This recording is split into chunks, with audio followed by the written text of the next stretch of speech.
I don't know that there's been any family in wrestling, either related for real or professionally, that had as much impact, as much reach, and as much influence as the Graham family did. Graham was the hardest punch in wrestling history. Eddie Graham was not only a great wrestler and a great promoter, he was a visionary. Eddie's championship wrestling from Florida, it was built on wrestling, and the main events were violent. He gave the people the circus. Eddie Graham coming back into that ring after killing. Eddie Graham was a titan of professional wrestling who ruled his era and passed on his iconic legacy to his only son, Mike. The son of any great athlete, they've got the scrutiny on him. But Mike Graham didn't take shit off anybody. I think maybe he felt like he had to be as good as his father. Mike Graham followed in his father's footsteps to wrestling greatness and also descended into his own dark world of pain, addiction, and grief.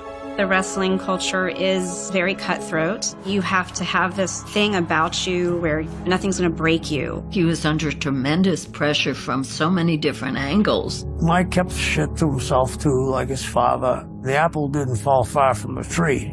It all gets pushed under the rug. In certain families, who are you supposed to go to for help? The tragic legacy of a wrestling dynasty, haunted by self-destruction and suicide. It is with a deep sense of regret that I announce the untimely death of a friend, colleague, and a leader. It was like somebody dropped a bomb on all of us. Grandfather, father, and then the kids. That runs in the family genes, right? Once that spotlight's gone, or once you don't have that ring, like, it's emptiness. Championship Wrestling from Florida was one of the most respected and successful wrestling promotions of modern times. The legacy of the Graham family in Florida is they meant professional wrestling to millions of people all over the state for almost 30 years. One member of the Graham family was on the card or in the main event or behind the scenes in the glory years when they were selling 1 million tickets a year just in the state of Florida to see live matches. And their TV ratings were Super Bowl level. I guess I was used to it. Like, when you don't know what's different, it's just what your life is. And I just knew that that was a huge part of, like, my grandfather and my dad's life. I am Nicole Gossett, and Eddie Graham was my grandfather, and Mike Graham is my father. And that's Eddie Graham in the center of the ring now, his son Mike watching very carefully. Every Sunday, they'd have matches at the Eddie Graham Stadium. And the first phone call in the morning was my grandfather calling my dad to talk about the night. We'd wake up and we'd walk into, like, our family room to see who was crashed out on our couch for a little while, you know, because we had different wrestlers sleeping on our couch at times. Magnum TA Terry Allen, when he first started, he slept on our couch, and he was so sweet. And so I was pretty accustomed to having big, boisterous personalities and people around. The one that scared me was Andre the Giant. When he came, like, crouching through our front door, he freaked me out, yeah. I was scared. That was the family business. Everybody wanted to be on the roster of Championship Wrestling from Florida, both for the money, for the weather, for the girls, and also to learn from Eddie Graham. I'm Jim Cornette. I've had a 40-year career in professional wrestling, but for even longer than that, I've been a collector and an historian. Eddie could make you believe that he was the toughest man in the state of Florida, which is exactly what most of the fans believed. He just had a magnetism about him, and he was somebody that you wanted to listen to, and if you were working for him, you wanted to follow. A leader, a general. Well, I was born up in the Tennessee mountains, brother. If you didn't have heart and desire, you were finished to begin with. So I ain't gonna lay down and quit. That's my bottom line. There you have it. The comments from Eddie Graham. There goes a wrestler, and one hell of a man. Eddie was a legend in Florida. He could get a reaction just walk into the ring. My name is Kevin Sullivan. I work for the Graham family for decades, and I've been a wrestler for over 50 years. Your nightmare is just starting. Eddie was about 5'10" and a half, wide shoulders, bleached blonde hair, and he just had a presence about nobody else was ever in his class. The genius of the business, our Einstein. Eddie was from the hills in Chattanooga. Very difficult life. His father died young. Eddie came up through the College of Hard Knocks, just a good old tough country boy. My name is Dottie Curtis, and I am the wife of the late Don Curtis. Don was a very, very knowledgeable wrestler. Don and Eddie met back in around 52, I think it was. They became friends, and Eddie asked Don to come up here to Jacksonville, and he was the promoter up here for quite a few years. Now it's Graham with a good solid chop across the throat. Eddie Graham is probably one of the finest wrestlers that was around in his time. I don't think there'll ever be another Eddie Graham. Though born Edward Gossett, Eddie's wrestling career is forever altered when he adopts the Graham name from one of the ring's top stars. The originator of the Graham wrestling family dynasty was Dr. Jerry Graham. He had the bleached hair and he carried himself like a star, and what's more, he had the gift of gab. We will be the International Tag Team Champions as soon as that match comes off, and it's going to be the greatest match ever. Brother teams in New York were over at the time. But if you could find a guy that looks something like you, nobody's reading your birth certificate, just say it's your brother. Eddie Gossett was in Texas wrestling as Rip Rogers, and a lot of people told him, "You look like Jerry Graham." Jerry and Eddie connected, and in 1958, the Graham brothers, the Golden Grahams, as a team, ruled the roost in wrestling in the biggest TV market in the country, where wrestling is already red hot, being presented in the most famous arena in the world, Madison Square Garden. Dr. Graham has just the treatment for that tired, nagging backache. Eddie performs the surgery while Jerry looks on approvingly. If you could sell out Madison Square Garden, you could sell out anywhere. Eddie and Dr. Jerry made a fantastic duo, aided by everybody, and just really drew the crowds in. And just main eventing Madison Square Garden, they were probably making close to six figures per year in 1958 and 1959, and that would translate into somewhere over $1 million a piece in today's money. With money and fame to burn, Eddie and Jerry are box office sensations. But before long, Dr. Jerry's behavior outside the ring becomes even more notorious than his matches. Dr. Jerry Graham, as big of a genius as he was in wrestling, was an alcoholic, was mentally ill, and he got in a lot of trouble and caused a lot of trouble. Jerry Graham, to impress fans, used to light his cigars with $100 bills, or he would walk into a biker bar and walk right up in front of a guy and say, "Hey, my name's Balls, you got any?" But the most shocking incident involving Jerry Graham transpires years later in his hometown of Phoenix, Arizona. One day he got the word that his mother was sick and in the hospital. And he called the hospital and he told the doctor that his mother better come out of that hospital in good health. And then she died. So Dr. Jerry Graham shows up with a 12-gauge shotgun, a .38 caliber revolver, and an 8-inch long hunting knife, and appears in the intensive care unit where he fires a shot at the doctor, and then goes down the hallway and grabs the gurney that his mother's body is on. And as he's taking it down the hallway, here come the orderlies and the interns, and they're trying to tackle him. So he grabs his mother's corpse and slings her over his shoulder. And he's screaming, "I just want to take her and bury her." Jerry Graham was so good at his chosen profession, and he was also completely, utterly insane. After 2 years, Eddie Graham could not put up with being partners with Jerry Graham anymore, and he had to leave the greatest spot that he'd ever had. In 1960, Eddie uproots his family from New York and settles in Tampa, the hub of championship wrestling from Florida. He was a visionary. He said to himself, "I know my capabilities as a wrestler. I can get over here. I can be the star. And this whole thing can be bigger." And over the next 25 years, not only did he become the most successful wrestler in the history of Florida and the most popular, but he worked his way into being able to buy into the promotion, then taking it over completely and expanding wrestling in the state of Florida, and made it the place that everybody wanted to go to wrestle and to learn. Eddie probably bought the territory just knowing that he had the wherewithal, the brains, the connections with the talent to take the territory to another level.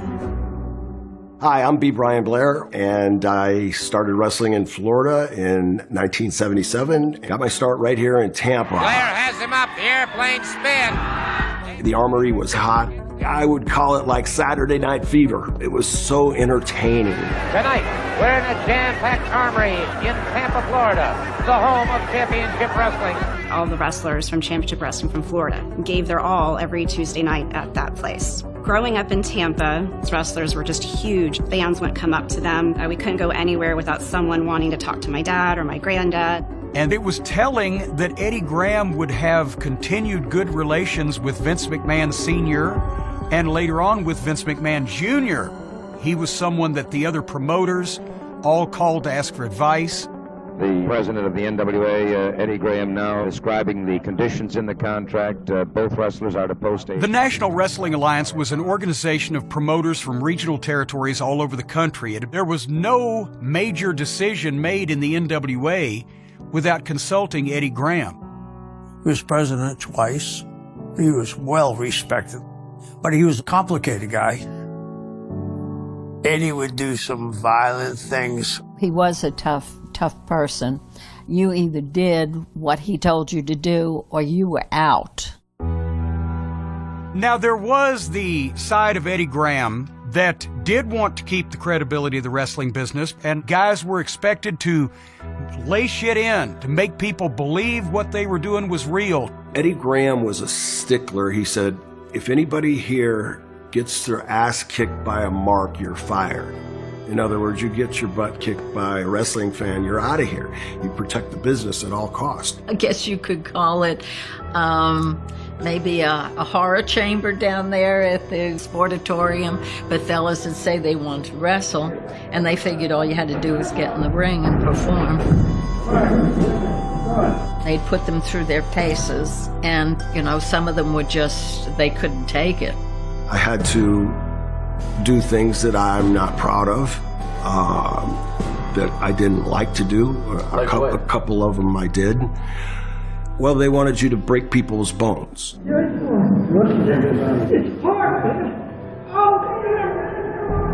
Somehow, this guy got booked for TV. He said, oh, I've worked some local shows. I'm a butcher by trade. And I see Eddie's ears perk up like a dog's. And the guy says, I'm going to make you look good. I'm going to tell all the guys you're a nice guy. So the guy drifts off in the corner, and he said, if he doesn't come back bleeding, you're through. I kept my job. Your marching orders were to make this guy bleed. I had a family.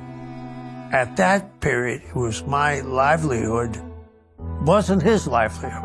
He was going to go back to that job no matter what. Worst thing I probably ever did.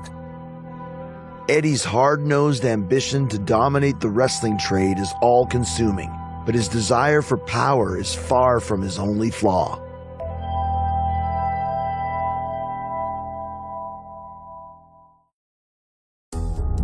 Wrestler and promoter Eddie Graham is known for his unrelenting drive, limitless ambition, and his determination to legitimize the business. Eddie was a go-getter. He had a portfolio of a lot of property.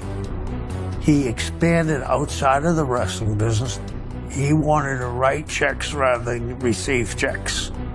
Eddie wanted to elevate the perception of wrestling. That's where he started getting involved with the Boys Ranch and with charitable organizations in every town and every county in Florida. They're furthering amateur wrestling programs. Eddie was a rock star in Florida. I mean, politicians were kissing Eddie's ass. To be seen on Championship Wrestling from Florida when you're running for office was a big deal. And I'm sure Eddie got favors from that, too. Eddie was involved in everything. I think Eddie put a lot of pressure on himself. He never wanted to fail in anything he did. And for most of the things that he did, like flying and being a boatsman and that, diving, he was fabulous. His only problem was that alcohol got to him. One night, Eddie was drinking and decided he was going out on his boat. And his son, Mike, was panicking because he took off in the car. And so Mike, as a young boy, he got on his bicycle and he drove to a cross bridge over the water. And his idea was he was going to jump off that bridge and onto the boat because he was afraid his father would kill himself out in the water. And thank God he missed the boat. I mean, it wasn't there. Because if he'd have jumped off of that bridge, he would have possibly drowned in the water. That scared Eddie. That was one of his sobering moments, if you want to call it that. Mike idolized his father, and vice versa. I believe you told me that your own boy does quite a little wrestling. Well, yes, he does. In fact, I'm hoping he'll take the state tournament in the 95-pound division. How old is he? He's 10 years old. Even though he's a lovable father, he was demanding. He put high expectations on Mike. And then when my dad started wrestling, he obviously started wrestling under Mike Graham. So maybe that gave him a little bit more of a chip on his shoulder at times. At 222.5 pounds, Mike Graham. He gave me all the tools to get as good as I could get before I turned pro. But even at that, the pressure really, and a lot of it came from him. I loved going someplace where he wasn't going to be because I knew I could go out, I could wrestle, I could come back, and it wasn't constant scrutiny. My grandfather did throw my dad in the ring, be like, okay, let's see what you got. Graham breaking it up again, arm drag takedown. I remember my dad always saying, Nicole, don't worry. The bigger they are, the harder they fall. So he was not intimidated by anyone's size. Mike was shorter and didn't have the same over-the-top personality, but he had the wrestling knowledge in there from growing up with Eddie Graham. And there it is. There's a fall right out of the blue. Mike Graham. So he was a very good worker. He was in plenty of great tag teams, but the attention never went on him specifically. And to be honest, he didn't want to be the top guy. He didn't want to be the big star because people would have said it was because of his father. Mike swallowed a lot of shit, and let things go. He did it as well, if not better, than anybody I ever saw being a promoter's kid to blend in with the guys. And Graham after Kevin Sullivan. I had the pleasure of being his partner, and I had the pleasure of being his opponent. I can't believe this. They're going to hang him. I get violent, Sullivan. I'm waiting for you. If you got on Mike's bad side, you were on his bad side, and he wasn't going to back down. He knew the pressure he was under. He couldn't go home if he got his ass kicked. My grandfather was bloody all the time, right? My dad also was bloody. So mornings in my house, my mom would get my brother and I up.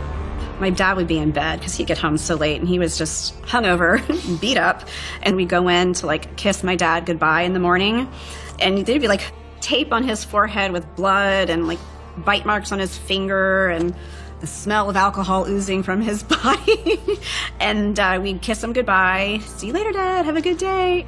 Let me turn right now to Mike Graham because I know he's... As the 1980s dawn, Mike Graham joins Eddie in steering the ship at Championship Wrestling from Florida, as the company becomes a breeding ground for wrestling legends, including Hulk Hogan, Ric Flair, and Dusty Rhodes. I am the dream. I am the man. Go on with it, baby.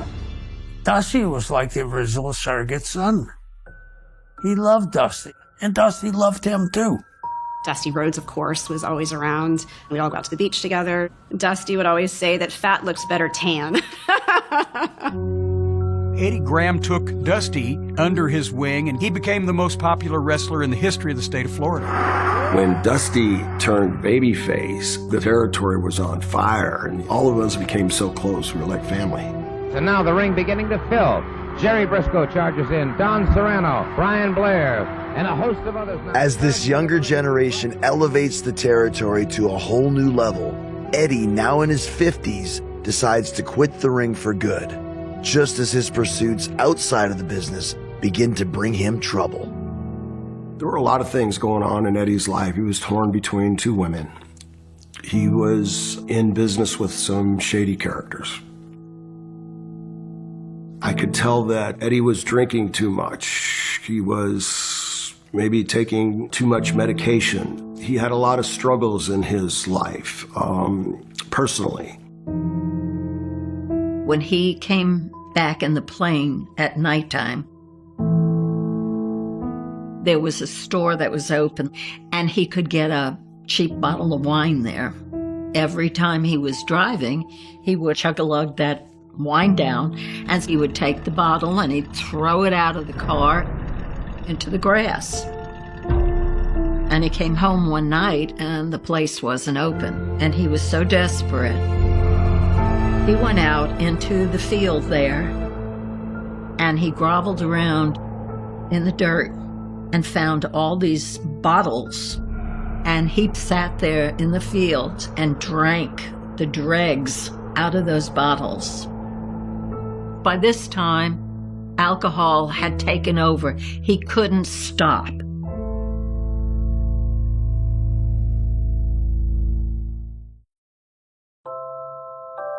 Consumed by his alcoholism and burdened with personal and professional troubles, Eddie Graham struggles to find meaning beyond the ring. Over time, people forget who you are, right? My grandmother told a story about how they had gone to a restaurant and they didn't know who he was. He wasn't in the spotlight anymore, but I remember my grandmother being like how he was just not himself after that encounter. When that career is over, who are you? Who's looking back in the mirror? One of the last checks my grandfather wrote was to a liquor store for $8. And in the memo, it said peace of mind. I think if anyone's had time of their life and they just can't find comfort within themselves and they feel like everything's out of control, you just don't have that peace of mind, and he couldn't find it. He turned 55, and I had gone over to my grandparents' house, and I was roller skating, and so I was like skating around him in circles, and I'm like, so what'd you get for your birthday? He's like, 55. And I was like, 55 what? He said 55 years. Looking back, I realized he was telling me that he was done. That he got 55 years is what he had.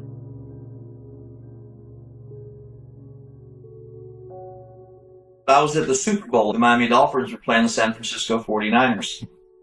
They paged me, Mike Graham, please come to the box office. I walked into the box office and said, hey, my name's Mike Graham. Like, paged me. And the woman goes, oh, yeah, you got to call home. Call home. What's wrong? What's wrong? What's wrong? It's your dad. Dad? What's wrong with my dad? His wife, Lucy, went out, is what she told my daughter. And when she came back, he had shot himself not once, but twice. That's what I heard from what the coroner said, and I will spare you the gory details about the bedroom. He's in the hospital and he's hooked up to machines, and a family member has to say to unplug him or keep him alive. And I got back home the next morning and went to the hospital, and there he sat back in the corner, his head all bandaged up and everything. I said, well, it was no accident. So I looked at Mom and I said, Mom, you know, got to do it. He wouldn't want to be here like this. So we went out. I said, okay, bullet. And he lived about 5 minutes. It was shocking. I mean, everybody was in a state of shock. It is with a deep sense of regret that I announce to you at this time the untimely death of a friend, a colleague, and a leader, Eddie Graham.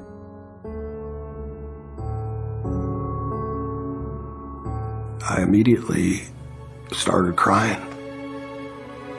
I couldn't believe it. I mean, why? Why, Eddie? Why would you do that to your son, to your grandchildren? We were young, but my brother was like, if he loved us so much, how could he do this? My brother was very attached to my grandfather. Yeah, very attached. I think that people knew he was depressed, but they never thought Eddie would go that far. He was keeping that to himself. I think he bottled a lot of it up because he didn't want people to know he wasn't as strong as his outside persona was. He realized that if he let people know he was weak, that there were people that would love to have just walked in and taken over. And I think he was probably fighting for the territory, too. We hear the news. Eddie Graham's dead. And holy shit, what's going to happen to Florida? We found out within a year, Florida was on its last legs. Vince McMahon was starting the national expansion in 1984, and the territories were going out of business because Vince was trying to suck up all the talent. When WWE started robbing the territories, Eddie saw the writing on the wall probably much earlier than most of the people did. A year before Eddie passed away, yeah, the territory started struggling? Yeah, big time. Tell me about that. Well, Dusty left. Took the whole crew with him. Dad had spent years getting Dusty over and creating Dusty Rhodes, but when Dusty left, he took half the territory with him. And that really made Dad mad. It was like he was almost trying to kill the territory for taking all the talent with him. In 1984, Dusty Rhodes leaves Florida to work for Jim Crockett Promotions. With the wrestling industry in chaos, Mike Graham is still reeling from his father's death when he inherits the daunting task of leading the territory. Mike picked up like a man, ran the territory, and, life went on. Mike was obviously attempting to fill his father's shoes. It wasn't just him trying to do everything, but it wasn't the same place. Where have you been? You've been home. Okay, shut up a second while. They even ran an angle after Eddie's death with the Freebirds were down there and they were trying to heat things up, and they thought, well, if we desecrate the memory of Florida's most popular wrestler ever, then the fans will hate us. It's like father, like son. You're both losers. Eddie would have wanted Mike to use his death in something that enhanced wrestling. I'm gonna prove to you that he was more of a man than the three of you ever be. As long as you live, your asses are mine. It was too far. It was too much. The fans could tell it was desperation because they could see the crowds had shrunk. At the time, things were already shifting. I guess cable TV was starting to come out, and my dad was just trying to keep it afloat. And no matter what he did, it wasn't going to quite stay afloat. Struggling under the weight of Eddie's absence, the once great territory lasts just 2 more years before closing its doors. Eddie would have been the only one to be able to save it because of all of the NWA promoters of every other territory in the country, the one guy that had the best relationship with Vince McMahon Sr. and would have had one with Vince Jr. was Eddie Graham, and he was gone. Mike and I were at a bar having a couple beers and just talking about his dad, and all of a sudden he broke down. And I could tell that his dad not being there weighed heavy on Mike every single day.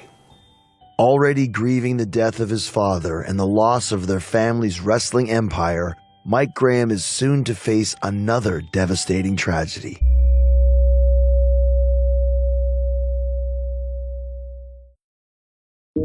Following his father's death and the collapse of their company, Mike Graham must now forge a new path outside the promotion that has defined his life's work. This should be an interesting matchup. Mike Graham and Diamond Dallas Page to take on Bill Kazmaier and Jushin Thunder Liger. By that point, Mike was closing in on 40. He got a position with WCW, and he was trying to help mentor some of the younger guys. Obviously, people who knew Mike and knew Eddie respected him, and etc. But I think, unfortunately, he never made his mark in WCW as anybody with a lot of pull because he was just one of the soldiers at that point. Oh, right in the face! I think that when it shifted and it was more theatrics, it was being written by people that had no idea about wrestling. he got a little bit bitter because he was old school. My dad was definitely not a corporate guy. Mike never reached the pinnacle of Eddie's dreams, but he still had a very successful wrestling career, and he was a good businessman. He had a great lifestyle, lived on the water, had a multitude of boats, and he won a bunch of offshore races. My brother loved racing boats, and so my dad and brother actually got the chance to race a couple times. My dad never wanted to sit still. He would always be like, yeah, you sleep when you die. He got his first tattoo when he was 40, and it was like a skull with like fire coming out of the head and a lightning bolt going through it. And then underneath it, it said peace of mind. So my dad would always talk to my brother and I about it. Peace of mind. Like, if you don't have it, you have nothing. But like his father before him, Mike's search for inner peace often ends at the bottom of a bottle. He had 2 driver's licenses, actually. One legally under Mike Gossett and one under Mike Graham. So Mike Gossett got 1 DUI, then Mike Graham got 1. And then his drinking got so much worse. After my grandfather passed away, he was miserable, and he changed. Normally, my dad was not like that. He never showed that side to my brother and I. It was always just upbeat. More tough to like my brother, I think, because he wanted him to be a strong man. Stephen did have to fight and prove that he wasn't a wimp growing up, because he was from a wrestling family and he did have kind of like a stronger build. I think everyone expected him to be some tough, mean guy. I think that hurt him in the long run, but he just kind of never found his stride. We talked every day, text, phone call, whatever. I sent my brother a text in the morning. He didn't respond. I just thought he was working or doing something. And then my dad called me, asking me if I'd heard from Stephen. And I was like, I'll go check on him.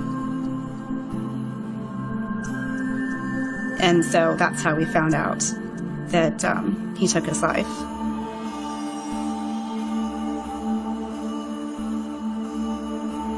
When I found my brother, I ran outside and I called my dad first. My dad was saying he'd be there. I'm like, no, don't come here, don't come here. And so once I was able to leave, I walked into the kitchen with my dad, and he said, it's a good thing you found Stephen, because if I would have found him, you'd be burying both of us, because I'd have taken my life right then and there. It just floored me. I don't know what the demons were that got him. Again, now here's his sister, poor little Nicole, just distraught. His dad, everybody distraught, It just didn't have to be. I wasn't expecting it at all. Because Stephen and I went through and saw how hard it was with my grandfather. We saw what it did to my dad. We saw how it absolutely destroyed our family. But with my grandfather doing what he did, I felt that it made it an option. It turned into something that my brother felt, he did it. Now we have my grandfather and my brother, who is my best friend, and I found my brother. So everyone was so worried about me. But I was worried about my dad.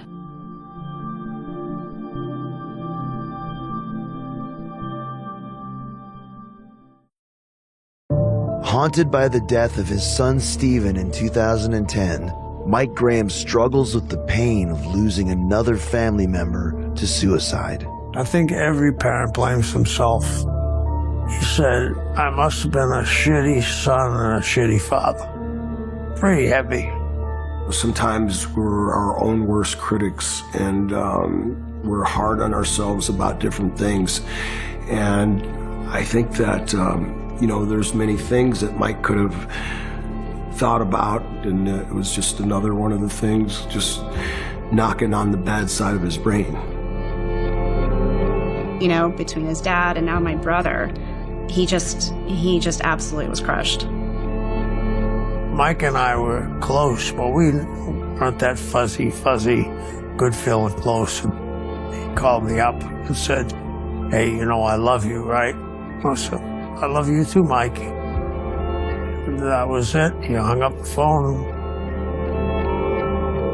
My dad met my daughter and I at a park, and I was like, "Dad, this ends with Steven." I'm like, "Look at her. She doesn't deserve this. What your dad did was horrible. What Steven did, we're never going to recover from it, but this ends now. Look at her. She doesn't deserve this." And he was like, "You're right, Nicole. You're right, Nicole. You're right." But less than 2 years later, he did the same. He was in Daytona Beach, bike week or something, with his wife. And from what I gather, she went outside and said she was going to go see some friends.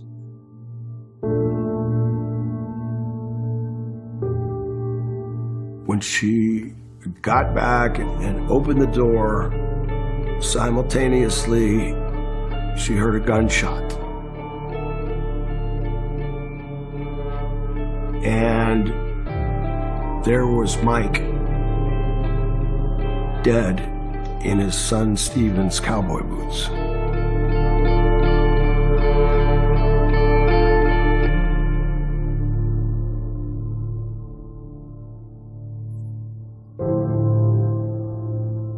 He couldn't break the cycle. You can't see what's behind the person's eyes. They're telling you one thing, they're smiling, but they may be, they may be just absolutely torn up inside. Then you realize he's gone. End of story, No more. There's no more. I mean, I was still trying to pick up the pieces after my brother. Again, it was less than 2 years apart between my brother and my dad. After the conversations I had with my dad, asking him, telling him, begging him, please, this ends with Steven, it was just a different level of pain. Mike had been away from wrestling for some time, and I hadn't seen him in years, but then the news comes out, and that was a shock. Even if you're not shocked at anything in wrestling, you still think, well, the same thing can't happen to 2 different generations. They can't do the same thing. And it happened to 3 generations. You just, how much, the same family, how much more can go on? The pattern of suicide that haunts the Gossett family reaches far beyond Eddie, Mike, and Steven. This heartbreaking cycle of tragedy actually spans 4 generations and 5 men. A lot of people don't know this, but Eddie's father killed himself. And also, Eddie's brother Skip killed himself. It's a very vicious cycle when you have more than one suicide. One suicide is one too many, but when you have multiple suicides within the same family structure, it's just tragic. My only explanation or thought, because I'm not a doctor, obviously, but is that when one happens, then it makes it viable for someone else when they're having a hard time. And also the fact that depression and addiction is hereditary. And unless you have someone step in and recognize it and get help and let them know that it's not normal what you're feeling, but it's going to be okay. That just wasn't quite happening in my family. Big time lesson to learn. Because it isn't just the people that go, it's the people that are left behind. Heavy burden for Nicole to carry and heavy burden for her daughter.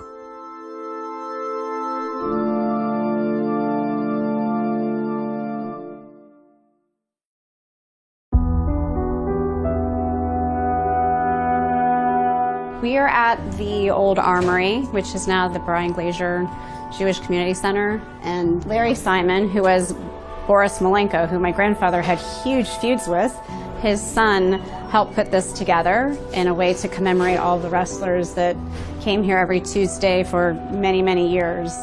So it's pretty great to see, actually. This is my dad and my grandfather. Mike and Eddie Graham have won the Florida Tag Team Championship. Nothing could keep the fans away. This was the home of the Titans of Tampa, and this will always be the house that Championship Wrestling from Florida built. I think wrestling fans should know that they absolutely respected the fans. And I hope that the fans that met them felt that. There was so much good, so much laughter, a lot of good times, and those are the things that I focus on more than anything else because they were really exceptional people. I remember Eddie, my papa, as bare-chested with a cast net off the dock catching mullet for us. A lot of love. A lot of love. My brother, my bestie, my best friend, I just wish he knew how everyone loved him and wanted to be there for him. Dad. We had that tough relationship because I called him out on things. But there was so much love and respect. I miss my dad so much. I wish he was here to see my daughter grow up because he's missing out on a lot, but that I miss him. Some of the best times of my life were with the Grahams, and with all the people that the Grahams brought in, there is a plethora of good times, a plethora of good times. They're friends of mine. Enjoyed my time with them. Wish we could have had a lot more days. The thing to do is not dwell on the bad, dwell on the good. That's what gets me through. Nicole, love her, love her. She's the legacy of that family. And my grandfather being silly with me always. And it took me a while to get to a place where I felt like I could finally offer some type of assistance. And so I found the Crisis Center of Tampa Bay, and they offer amazing services. And I feel that I've come to a point in my recovery and healing that I can hopefully get a word out there that may strike a chord with someone to make them call for help, or survivors that are struggling to get out of bed because they've lost family members to know that they should live their lives to honor those that they have lost. There has to be a lesson to everybody that's watching this program that if you feel suicidal, there's help right around the corner. And I don't care who you are, somebody loves you, always. You have to just make that step by reaching out to someone just to say, something's not right. I'm having these thoughts. Just speak up is what I'd ask. You can have fame, family, money, but if you don't have that peace of mind, you have nothing. My grandfather and my dad clearly didn't have it, and my brother didn't have it, but it occurred to me less than a year ago that I have it. And I had been wanting to get a tattoo. I'm not a tattoo person. And all I wanted was my handwriting that says peace of mind and a semicolon, which represents mental health, suicide awareness. Very simple. And it's just an amazing reminder of where I've gotten with my life and how I feel and peace. I have so much to be grateful for, and I'm going to live my best life because that's the best way I can honor them. I am so happy right now. Things are great. My daughter's thriving, amazing friends, family. I'm really happy, actually. Is it show?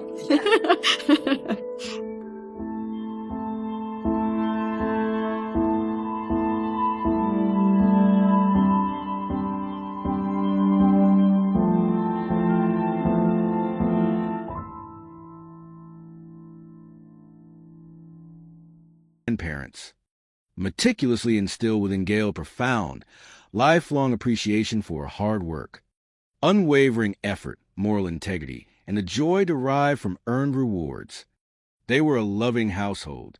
My grandparents understood that you had to work hard to be able to appreciate the fun things in life. This fundamental lesson, imparted early and reinforced often, profoundly shaped Gail's approach to both her rigorous studies and her chosen professional career, infusing them with purpose and diligence. From her formative early years, Gail distinguished herself not merely by her innate intelligence, but more importantly, by an unwavering, almost fierce dedication to academic excellence and intellectual pursuit. My Aunt Gail Growing up, they always described her as very studious. She was very, very intelligent. She graduated as salutatorian of her high school. This remarkable academic prowess served as a powerful stepping stone, meticulously paving the way for her pursuit a noble, deeply compassionate, and profoundly demanding career path. When my mom graduated from high school, she went to Northwestern to study to become a nurse. The intentional choice of nursing, a profession that intrinsically demands both acute intellectual acuity, meticulous attention to detail, and profound, boundless empathy, speaks volumes about the very core of Gail's character and her innate desire to care for others. Her post-graduation career flourished with remarkable speed and success, quickly establishing her as a highly respected and immensely capable professional within the challenging medical field. Post-graduation, she became a very successful NICU nurse, where she took care of the tiniest and most fragile little babies and enjoyed her job immensely. The specialization in neonatal intensive care unit, NICU, nursing is profoundly indicative of Gail's inner strength, her remarkable capacity for empathy, and her unwavering nurturing spirit, caring for the most vulnerable of human lives, the tiniest and most fragile little babies, demands immense, almost saint-like patience, an almost obsessive, meticulous attention to the minutest detail, profound emotional resilience in the face of constant life and death struggles, and an unwavering, fierce commitment to preserving and enhancing life at its most nascent stages. Such a demanding calling, so fundamentally life-affirming and relentlessly dedicated to protecting fragile existence, stands in stark, irreconcilable, and utter contradiction to the very idea of self-destruction. The entire essence of her professional life was dedicated, unequivocally, to safeguarding and fighting for life, making the notion of her willingly ending her own life utterly inconceivable and utterly absurd to everyone who intimately knew her work and her passion. By her late 20s, Gail had firmly established her thriving professional career in the bustling city of Jackson, Mississippi, a testament to her inherent ambition, relentless dedication, and exceptional capabilities. With her professional life flourishing, she felt a natural and deeply human inclination towards building a family of her own, a common and universally cherished desire. Her path serendipitously intersected with Richard Mosby through convivial mediation of a mutual friend, Aunt Liz, who also worked with Gail. My mom and dad met when my Aunt Liz, who worked with my mom, introduced them. Richard Mosby, originally hailing from Canton, Mississippi, presented a charming, approachable, and seemingly affable persona. He was referred to as Happy or Smiley. He always had a big smile on his face. His fun-loving, somewhat light-hearted, and generally easy-going nature seemed, at the time, to perfectly complement Gail's more driven, ambitious, and meticulously organized temperament. After a relatively brief courtship, characterized by evident mutual affection and a shared vision of a harmonious family life, they decided to marry, committing to building a future together. My parents were married in 1981.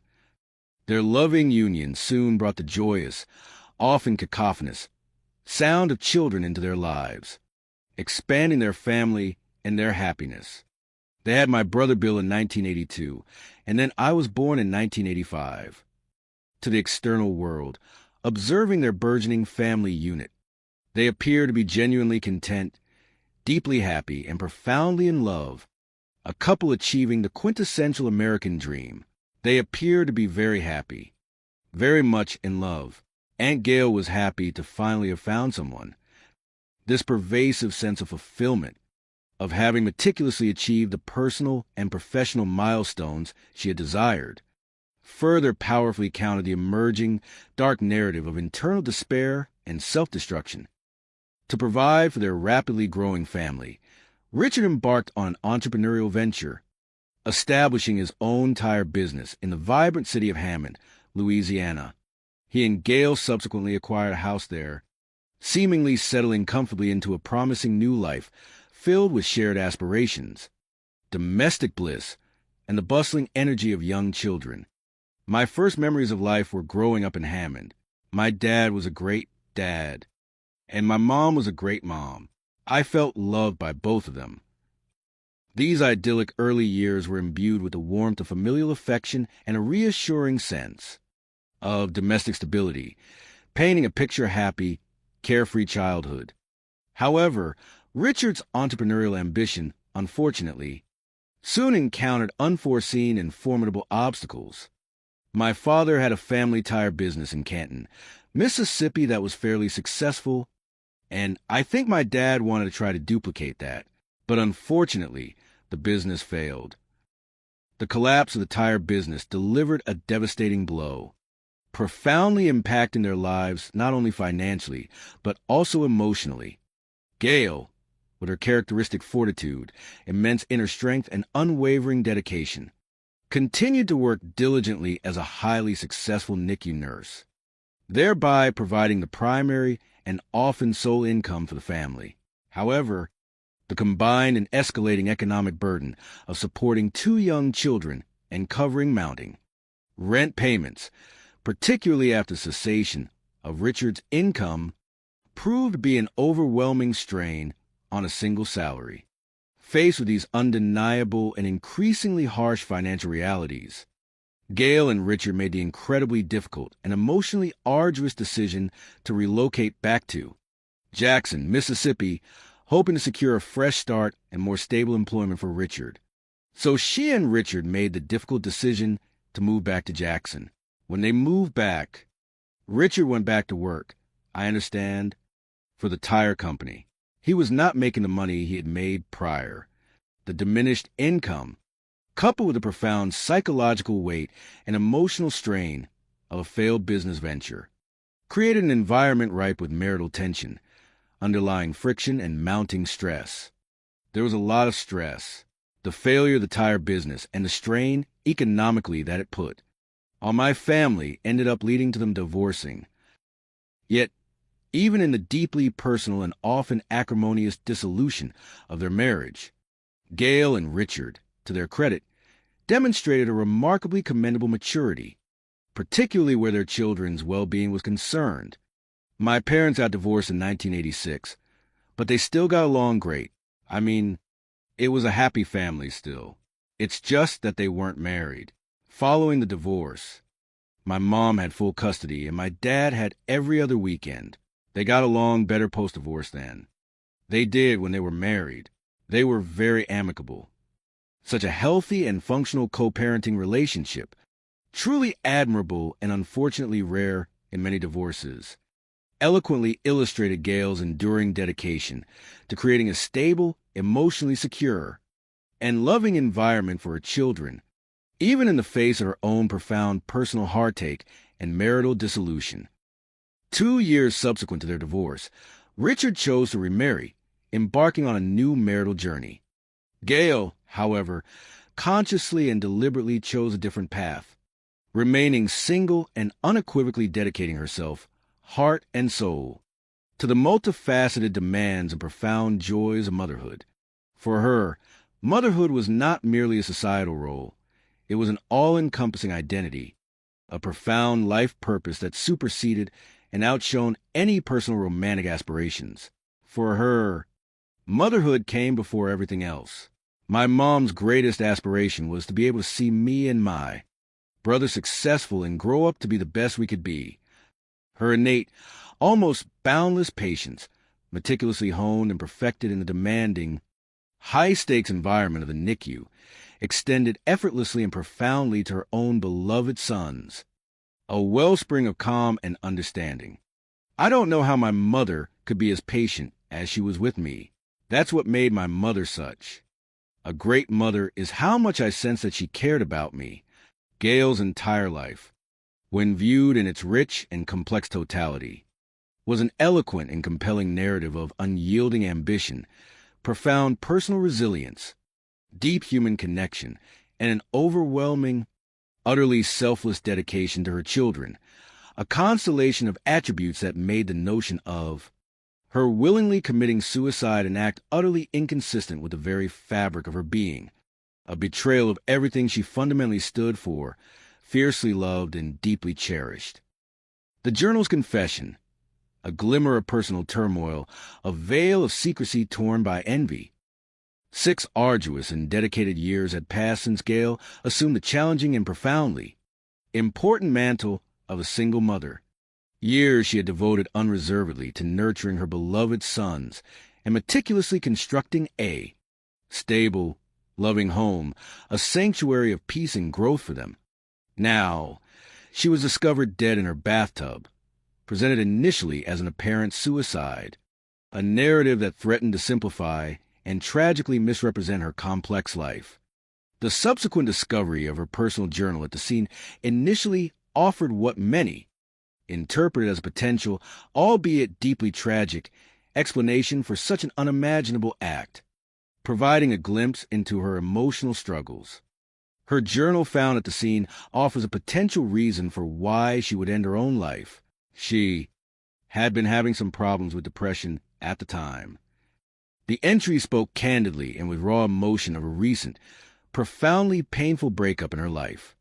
It describes a very unhappy breakup with a woman she had been having an apparently pretty, long-term relationship with. I never really knew that they were dating at the time, my mom and her girlfriend, but I still remember my mom on the couch after they had broken up, crying and just being very, very affected by this breakup. This vulnerability was real, and it formed a superficial anchor for the suicide theory. To properly and sensitively analyze this crucial element, it is imperative for a criminal psychology analyst to meticulously contextualize Gail's personal experiences within the prevailing social landscape of the early 1990s. In Mississippi in the early 90s, having a homosexual relationship would have been a very troubling thing to do in terms of societal acceptance. That would cause someone to have a hard time expressing their heartache. Mississippi's still a conservative state, and there still is a stigma among certain people, and the climate at that time or relationship would have been defined a lot differently. This enforced secrecy and the agonizing lack of social support for her emotional struggles could unequivocally exacerbate feelings of depression and despair, potentially making an individual feel more acutely vulnerable, deeply alone, and isolated in their profound suffering. Such sustained emotional suppression and social isolation are well documented, powerful factors in deepening and prolonging depressive episodes. However, even with this deeply personal and undeniably influential potential motive, a broken heart compounded by significant and stifling societal pressures, not everyone at the grim scene that fateful day in May of 1992 was, for a moment, genuinely convinced that Gail Mosby chose to end her own life. Even with that potential motive, not everyone on scene that day is convinced that Gail Mosby chose to end her life. There was just something amiss. And it's that old police gut feeling that something was wrong. Everything was just too damn neat. It almost looked staged. There's something we're missing here, and I can't put my finger on it. The puzzle pieces, while individually plausible, refuse to fit the picture presented, pointing instead to a darker, hidden image. The clash of authority. A detective's conviction against a coroner's dogma and the cracking of a frame. The evening of May 24th, 1992, bore down with a heavy, oppressive burden of unresolved questions lingering ominously around perplexing death of single Mother Gail Mosby. Into this fraught and emotionally charged atmosphere stepped Jackson Police Homicide Detective Al LeDoux, a respected and formidable figure, renowned for his keen intellect, razor-sharp wit, and an almost obsessive, unwavering attention to most minute details of a crime scene. Coming up, investigators hear about a personal grudge. She was very nasty towards my Aunt Gail. She did not like her, and an informant agrees to wear a wire. It does establish that they were in the house when Gail died, and they weren't there for honorable purposes. On the night of May 24th, 1992, with several questions lingering about single Mother Gail Mosby's apparent suicide, Jackson Police sent Homicide Detective Al LeDoux to the scene. He was a great detective, and he paid attention to detail. He immediately started working as a murderer. This essential mindset, cultivated over years of confronting grim realities, is crucial in complex cases.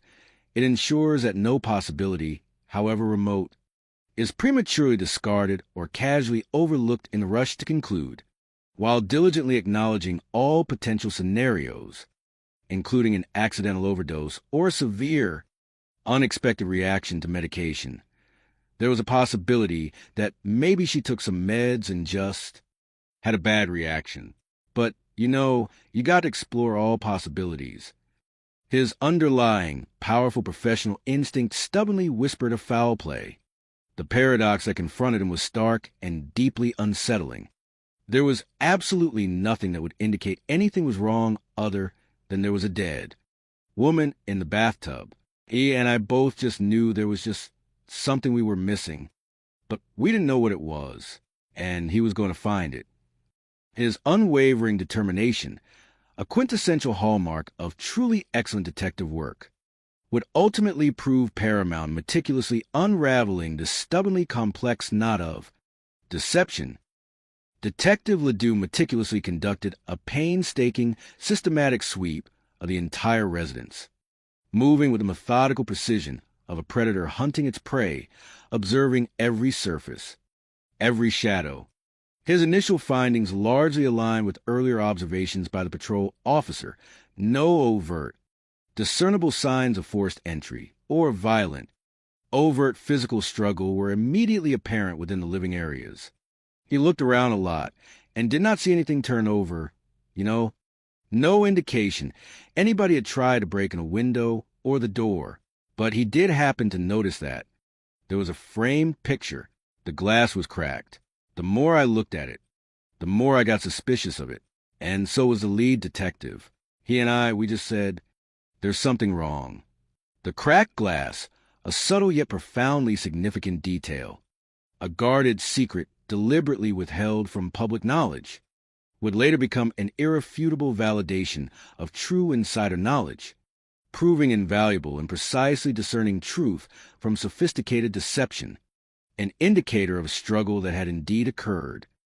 Despite these rapidly escalating suspicions among the police officers, the ultimate official determination of the cause, and, even more critically, the precise manner of death, ultimately rested with the county coroner. The respective roles of these two critical authorities are distinct yet interdependent, while the police primarily investigate the crime and its perpetrators. The coroner's singular jurisdiction is to investigate the death itself, providing the medical and legal classification. Investigators look to the coroner to confirm their suspicions. The crime scene's mine. The homicide case is the homicide detective's. But the body belongs to the coroner. As part of his duty, he pronounced her deceased and, looked at the scene, and there was nothing to indicate foul play. There was a small abrasion on her nose, but nothing that indicated that anybody had beaten her into an unconscious state and put her in the bathtub. Based on these cursory observations, and perhaps influenced by the initial presentation of the scene, the lack of overt chaos, and the seemingly straightforward suicide narrative, the coroner, with remarkable swiftness, rendered his ruling. Gale's death was accidental drowning. This ruling, however, struck a profoundly discordant and jarring note, directly clashing with the growing instincts and the rigorous professional suspicions of the patrol officer and the homicide detective present. The experienced patrol officer, whose acute physiological observations had first cast doubt upon the suicide theory, found himself unable to let the medical opinion stand unchallenged, bravely voicing his profound, scientifically informed skepticism. I said, "Really? Can you really drown in this bathtub?" And his word was to me exactly this. He said, "You can if I say you can." And I knew then, okay, this is where it's going to go. He and I got along up until this point. All the years we worked together, but I thought it was a bad judgment call on his part, and he wasn't willing to look at any other options. And for some reason, He dug his heels on this particular case due to the fact that the lead and I both felt that there was something wrong. This intellectual stubbornness, a common human failing that can plague even the most seasoned professionals, became an immediate and formidable obstacle to the rightful administration of justice, threatening to bury the truth under a veneer of official, yet erroneous, legitimacy. Despite the unshakable official ruling, Detective Ledoux and his determined colleagues were far from deterred, their resolve only hardened in the face of such dismissive obstinacy. They understood, with absolute clarity, the critical importance of maintaining an open avenue for future inquiry, thereby ensuring that the investigation did not simply conclude based on a potentially flawed initial judgment. We put on our offense report there was a death pending, and that left the door open for us for further investigation. This subtle but profoundly significant bureaucratic maneuver allowed them to bypass the immediate, legally binding finality of the coroner's ruling, granting them the essential legal and procedural space to continue their relentless pursuit of the truth, even if it explicitly meant directly challenging a fellow official. For the moment, however, the grim realities of their immediate duty persisted. Their next, most heart-wrenching step was to formally inform Gail's immediate family of her death, a devastating pronouncement framed by the official yet contentious determination of apparent suicide. Ex-husband Richard is left the grim task of delivering the news to their children. The shattered innocence, a father's grim task in children's indignant rejection of lies. The most painful and emotionally wrenching task following Gail's sudden and mysterious death fell, with crushing inevitability, upon her ex-husband, Richard. It was his grim duty to deliver the devastating, life-altering news to their two young sons, Joseph and Bill. This moment would prove to be one of profound, unparalleled trauma, an emotional earthquake that would irrevocably alter and scar the landscape of their young, innocent childhoods. He said, "Look, we got to tell you something. Your mom's dead." And I said, "You're joking." Well, then my dad started crying, and then I knew, and I collapsed, and I'll never remember getting up.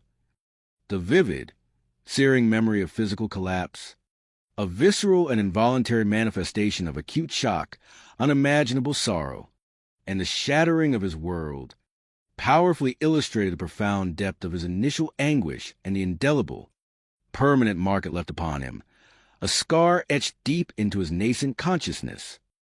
Even at their tender, impressionable ages, young Joseph and Bill possess a rudimentary, yet clear, understanding of the abstract concept of suicide. Yet, this somber concept, when it was presented as the explanation for the loss of their vibrant, loving mother, was something they both vehemently, absolutely, and indignantly rejected, an idea so utterly alien to her known character as to be utterly absurd, logically and emotionally untenable. Even at that age, I understood what suicide was.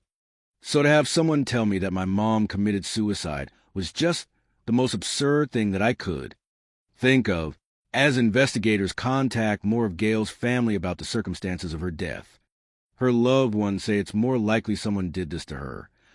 Their conviction, a silent testament to a mother's worth, demanded more than superficial answers. Whispers of a grudge, the looming shadow of a new, consuming life.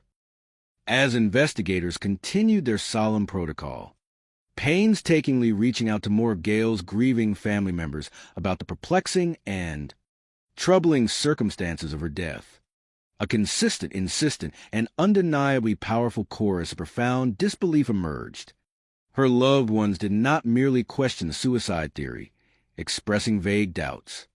They emphatically declared their deeply held belief that someone had actively, intentionally, and malevolently caused her demise.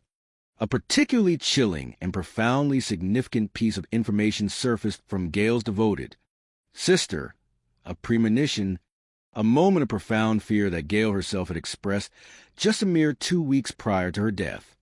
An ominous foreshadowing. 2 weeks prior to her death, Aunt Gail called my mom and was worried that something was going to happen. And she said she didn't. Feel safe. My mom, as a sister, would do. I tried to reassure her. I'm sure everything's going to be fine. But my mom had to go. So she cut the conversation short. And unfortunately, that was the last time she spoke with her. The heartbreaking irony of this last, abbreviated conversation, intended only to soothe and dismiss irrational fear, instead became a searing source of enduring regret, profound guilt, and significantly amplified suspicion. Gail's sister harbored a strong, rapidly growing suspicion that these voiced concerns and this ominous sense of foreboding were directly, inextricably linked to Richard, Gail's ex-husband, and more pointedly to his new, fiercely possessive wife, Deborah. Tension had been steadily and palpably escalating between the two households, an increasingly tangible animosity that had begun to simmer and then boil ever since Deborah and Richard had married 4 years earlier. Her sister suspects Gail's concerns had something to do with Richard and his new wife, Deborah. She says tension has been growing between them since Deborah and Richard got married 4 years ago. After the divorce, Aunt Gail and Uncle Richard, they were very amicable, co-parented very well. After Debbie came into the picture, the parenting dynamic changed a little bit. Deborah, often referred to simply as Debbie by family members, brought with her a complex and deeply shadowed personal history prior to her union with Richard. Debbie was married before she met my dad. She had 2 children. One of them did not survive infancy, and after my dad and Debbie got married, they had a daughter, Sarah. Debbie treated my brother, and I tremendously different than the way she treated Sarah. Debbie and my father's relationship sort of made us a little bit more secondary. It was now this third party that controlled what we were going to be doing. This control, it quickly became apparent, was far from benevolent. It was perceived as capricious, punitive, and frequently arbitrary, particularly in its negative application towards them, specifically as Gail's children. The previously amicable relationship between Gail and Richard, once a model of responsible and harmonious co-parenting, devolved rapidly and acrimoniously into a series of contentious legal skirmishes, endless battles waged in court, a stark and profoundly bitter contrast to their earlier cooperation and mutual respect. All of a sudden, my mom and my dad, they started having custody battles. They're in and out of court. There's alimony disputes. And it was clear that Debbie was the one spearheading those problems. Gail's family consistently and vehemently identified Deborah's insidious, manipulative influence as the primary driver behind these escalating and draining conflicts, purposefully injecting an unprecedented level of animosity and bitterness where genuine cooperation and mutual respect had once quietly flourished. Gail's family tells police that Deborah resented any reminders of Richard's life before her. She didn't even like the fact that my Aunt Gail didn't change her last name post-divorce. Aunt Gail simply stated it was because that was her boy's last name, but I know it very much was a problem for Debbie. For Deborah, Gail's continued use of the Mosby name represented an unresolved thread, a persistent, annoying, and deeply resented challenge to her carefully constructed narrative of a new, perfect, and exclusively devoted family unit, where she, Deborah, held undisputed dominion. From a meticulous criminal psychological perspective, this type of obsessive control, pathological resentment, and the need for total erasure of a predecessor often characterize individuals with a profoundly fragile ego, deep insecurities, and overriding pathological need for absolute dominance and unchallengeable authority within their immediate social and domestic sphere. Deborah, by all accounts, seemed constitutionally incapable of tolerating any perceived threat or competition, however minor, however symbolic, to her perceived station or control. The stark emotional climate within the two respective households, as acutely experienced and eloquently described by Gail's sons, painted an extraordinarily stark and telling psychological picture. There couldn't be a more striking difference living with my dad and Debbie versus living with my mom. My mom was loving. Living with my dad and Debbie, it was like a complete absence of love. Debbie was very nasty towards my Aunt Gail. It was very evident that she did not like her. Her utilities been cut off. She had no proof who it was. But we all assumed, Gail and me in the police department, that it was coming from Debbie. These repeated, vexatious acts bespoke a personality driven by pervasive spite, a compulsive, almost pathological desire to cause misery, instability, and profound unhappiness in Gail's life, a psychological precursor to the ultimate act of physical violence.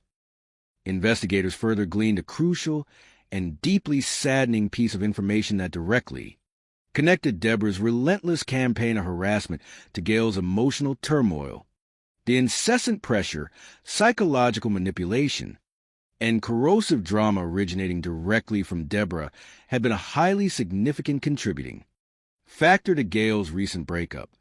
The very heartbreak documented with such raw emotion in her private journal. And investigators learned the situation had been a contributing factor to Gail's recent breakup. Whatever relationship that Gail had with the woman that ended because of all the drama that was involved in it, the corrosive, destructive influence of Deborah's actions was thus not merely confined to the legal and emotional battles over child custody and alimony. It insidiously infiltrated and actively sabotaged Gail's sincere attempts to forge new, healthy, and emotionally fulfilling personal relationships, robbing her of a chance at happiness. This consistent and pervasive pattern strongly suggested an individual utterly bent on isolating Gail, meticulously dismantling her life piece by agonizing peace. An escalating act of profound psychological torment that tragically preceded the ultimate physical act of violence. The demonstrated depth of this pervasive animosity and its destructive, far-reaching impact was clearly and chillingly evident to the investigators, powerfully shifting the primary focus of the nascent investigation firmly toward a malevolent third party and away from the convenient narrative of suicide. However, despite these compelling and numerous anecdotal accounts from Gail's profoundly grieving loved ones, and the rapidly growing, pervasive suspicion among experienced investigators, law enforcement faced a daunting, formidable, and immediate legal challenge. But without evidence to support the idea of murder, there is little investigators can do in the absence of some information that indicated death by another identifiable person. There just wasn't anywhere to go with it, and so nothing really happened until the fall. The protracted passage of 4 long months, however, would only intensify the family's deep-seated conviction, allowing the subtle seeds of suspicion sown by the vigilant officer to germinate and eventually blossom into a revelation so profound and so startling that it would unequivocally shatter the official, deceptive narrative once and for all. The terrified informant, a crack in the wall of silence, a glimmer of shocking truth. For agonizing and fruitless months after Gail Mosby's sudden and perplexing death, as the leaves began their inevitable transformation from vibrant green to the deep, fiery hues of autumn, a pivotal and entirely unexpected moment arrived. This single event would irrevocably alter the entire trajectory of the dormant investigation, injecting it with a surge of life and purpose.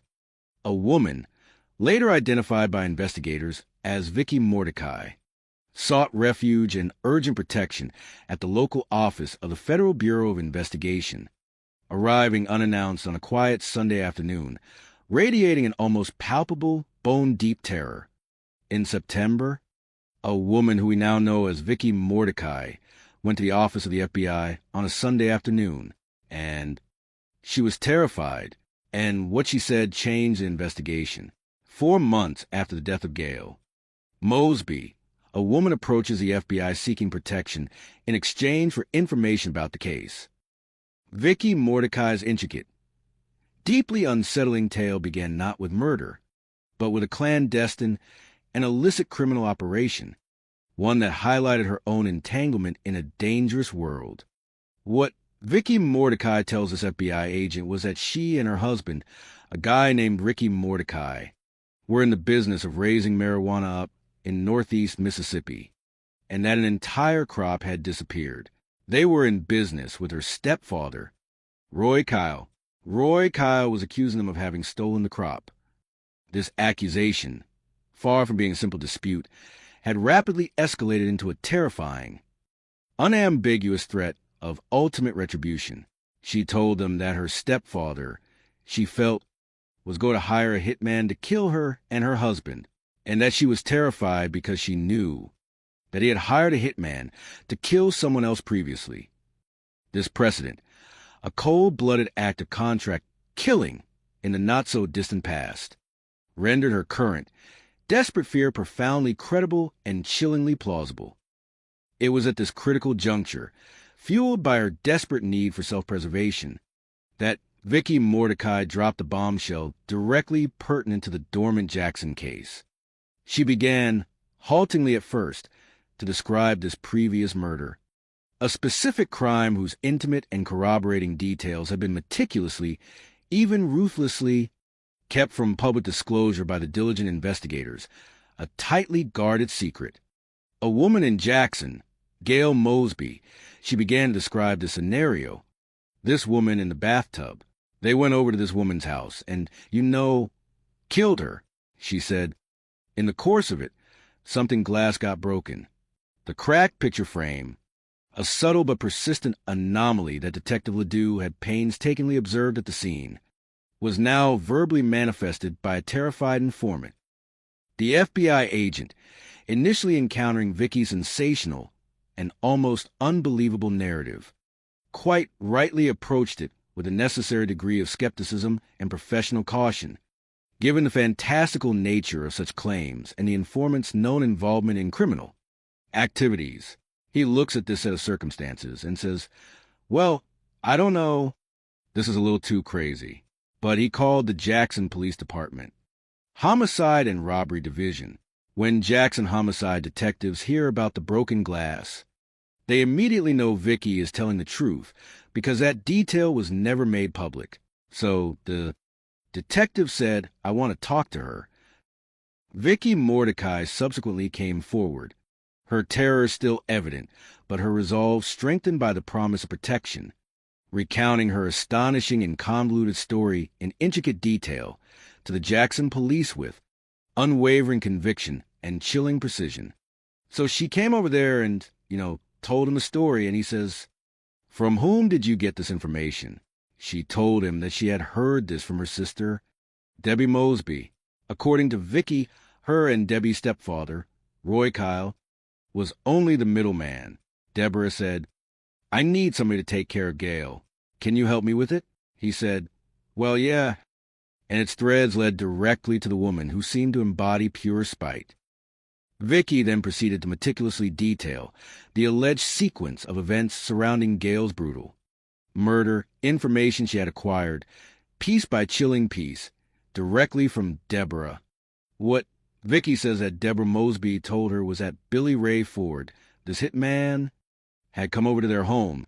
They lived in Canton, picked up her husband, Richard Mosby, and they drove over to Gail's house.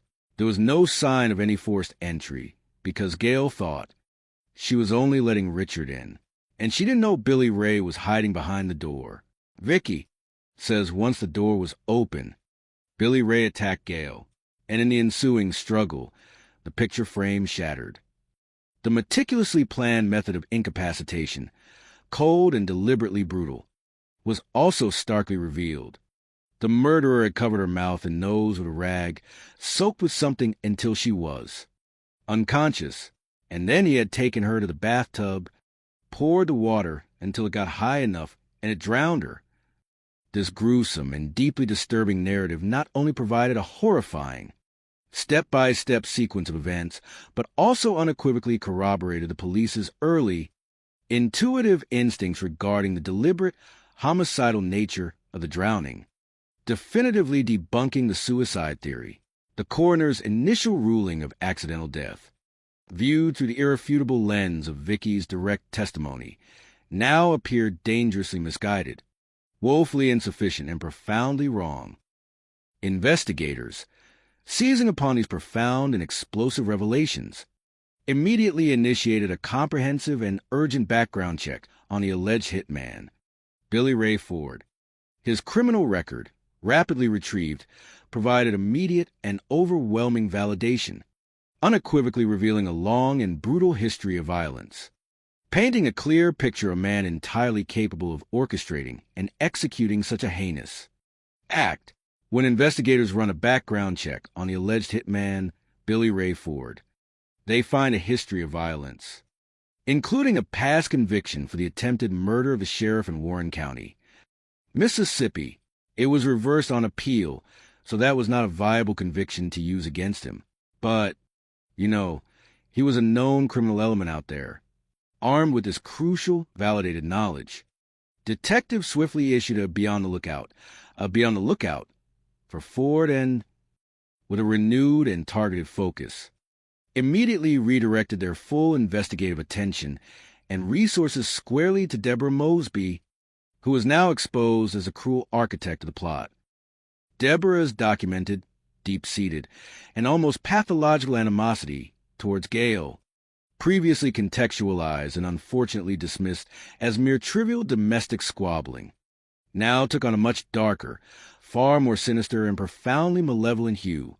We knew she was harassing Gail to the point of utter absurdity just to get her to back off, collecting the child support that she was certainly entitled to. Deborah's history with Gail adds credence to Vicky's allegations and gives Jackson police enough to open an official investigation. We believe at that point that Gail did not commit suicide. That did not happen. So we've got to do something about this. The painstaking, diligent, and utterly dedicated hunt for true justice, now clearly defined and resolutely targeted, had officially and irrevocably commenced, fueled by the relentless pursuit of truth.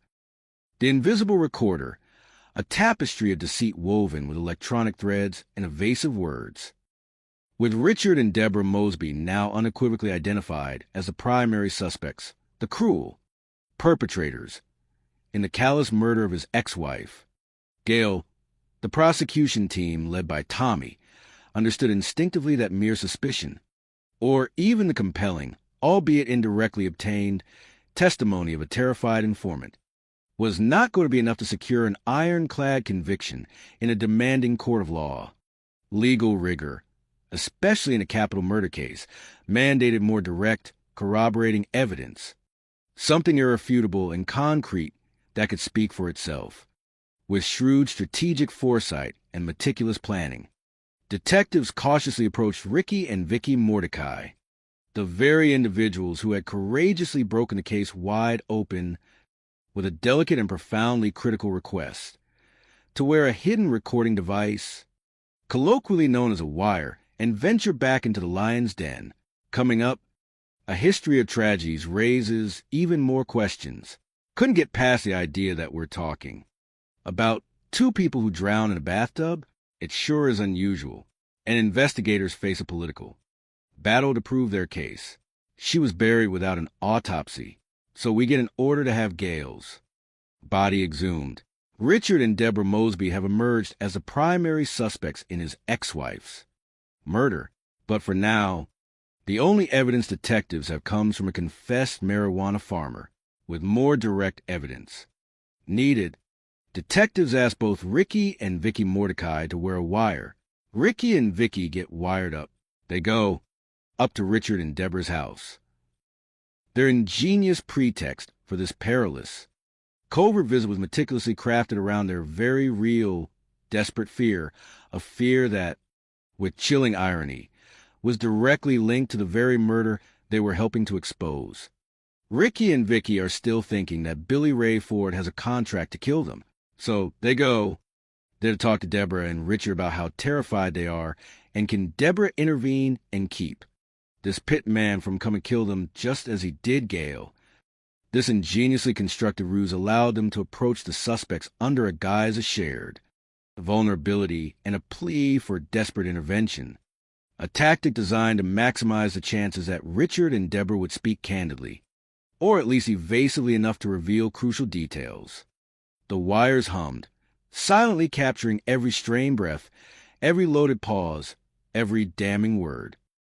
With investigators listening in from a remote, secure location, their ears acutely tuned to every syllable, every inflection, and every pregnant pause transmitted by the hidden wires, Deborah Mosby began to make admissions, while she meticulously avoided uttering a direct, explicit confession of murder. Her words and her carefully chosen omissions were nonetheless profoundly incriminating, painting a vivid picture of her underlying intent. She openly acknowledged her familiarity with Billy Ray Ford, but steadfastly denied issuing a direct, unambiguous command for murder. With investigators listening in, Deborah admits knowing Billy Ray, but denies hiring him to kill anyone. What Deborah was talking about was not that she hired him to murder her. She hired him to go over there and scare her, or rough her up, or, just make her go away. The language is not the smoking gun we want, but it's helpful. It was a powerful, chilling indicator of her deep-seated animosity, her manipulative nature, and her profound ability to cloak murderous intent in seemingly softer, more palatable words. Crucially, the wiretap operation yielded something even more significant than a partial or semi-confession. It provided an indirect, yet legally solid, admission that firmly established the physical presence of the key players, the alleged perpetrators, at the very scene of the crime, during the critical time frame of Gail's death. It does in fact establish that Billy Ray Ford and Richard Mosby were in the house when Gail died. This was an absolutely pivotal piece of electronically gathered evidence, irrefutably placing both Richard, Gail's ex-husband, and the alleged hitman Billy Ray Ford inside Gail's residence at the time of her demise. Their presence, combined with Deborah's carefully phrased but damning statements captured on the wire, began to paint a far clearer, far more sinister picture of collusion, calculated deception, and unmistakable foul play. The initial narrative of Gail's suicide was now not merely disputed or questioned. It was actively, demonstrably being dismantled, brick by meticulous brick, through these hidden, impartial recordings. The silence of the house had spoken, captured by technology, revealing the true nature of its deadly encounter. Digital breadcrumbs, the network of calls that unmasked the conspiracy. Following the successful execution of the delicate sting operation, law enforcement, with renewed purpose and definitive direction, swiftly issued a subpoena for Deborah Mosby's phone records, a routine yet powerful investigative procedure that, in modern criminal cases, often unearths intricate and highly revealing networks of communication that expose the hidden machinations of conspiracies. The resulting trove of call logs proved to be a damning and intricately woven mosaic of digital evidence, a meticulously detailed breadcrumb trail leading directly to the dark heart of the conspiracy to murder. After the sting operation, police subpoenaed Deborah's phone records. About a month prior to Gail's death, one night Deborah Mosby calls her stepfather, who happens to have connections with a hitman. Roy calls Billy Ray Ford, who in turn calls Deborah, and then Deborah calls him back. The meticulously time-stamped and precisely cataloged call records revealed an escalating and highly suspicious frequency of communication between parties who, prior to this precise point, were complete strangers to one another, sharing no legitimate social or business ties. To our knowledge, Deborah had never known Billy Ray Ford before she was put in touch with him by Roy Carr. Call logs show that in the month leading up to Gail's death, Deborah and Billy Ray spoke several times. The sudden, repeated, and demonstrably intense communication between two individuals who, ostensibly, shared no prior relationship, no legitimate acquaintance, or no innocent connection, spoke volumes more eloquently and damningly than any direct confession. These people don't know each other from Adam's house, but they're having all these conversations. It looked pretty bad, smelled pretty bad, but did we really have it? Not so sure. So we indicted them for conspiracy to to commit murder. The meticulous groundwork painstakingly laid by the investigators had paid off, weaving together what initially appeared to be disparate and unrelated threads into an unbreakable rope of legal accountability that would bind the conspirators. The unmasking and the children's renewed nightmare, living with shadows. The authorities, now armed with a truly formidable and meticulously constructed array of compelling evidence, moved swiftly, decisively, and with unwavering confidence. Richard, Deborah, and Billy Ray Ford were apprehended and subsequently arrested without incident, marking a dramatic and publicly astonishing conclusion to months of painstaking, often covert, investigative work. The bizarre, cold-blooded, and shockingly intricate murder plot, previously veiled in secrecy and suspicion, immediately seized headlines throughout the entire region, captivating the stunned attention of a public aghast at the unfolding drama of domestic betrayal and calculated violence. Authorities arrest Richard, Deborah, and Billy Ray without incident. The bizarre murder plot captures headlines throughout the region. For Gail's children, young Joseph and Bill, the arrest brought a profoundly complex and agonizing mix of validation and a renewed, almost unbearable wave of profound pain, forcing them to confront horrifying truths.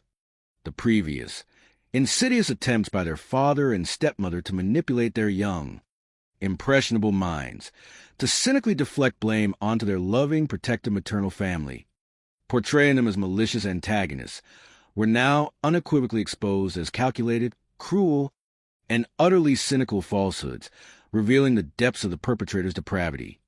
My father and Debbie, they were trying to tell us that it was my grandparents and my aunts, and they were out to get us.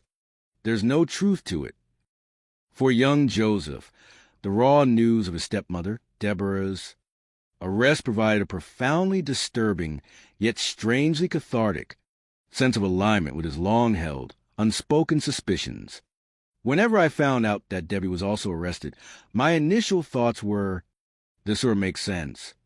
His young, intuitive understanding of her palpable animosity and cold indifference towards his beloved mother, now seemingly validated by the gravity and severity of the criminal charges, confirmed his darkest, most terrifying and once dismissed fears.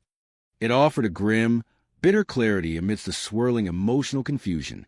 However, the subsequent, shocking arrest of his own father, Richard, delivered a different, far more agonizing and emotionally crippling blow, fundamentally shattering the remaining, fragile fragments of a cherished childhood image, twisting it into something unrecognizable and horrific. I didn't think that my dad would have done something like that. That wasn't who he was.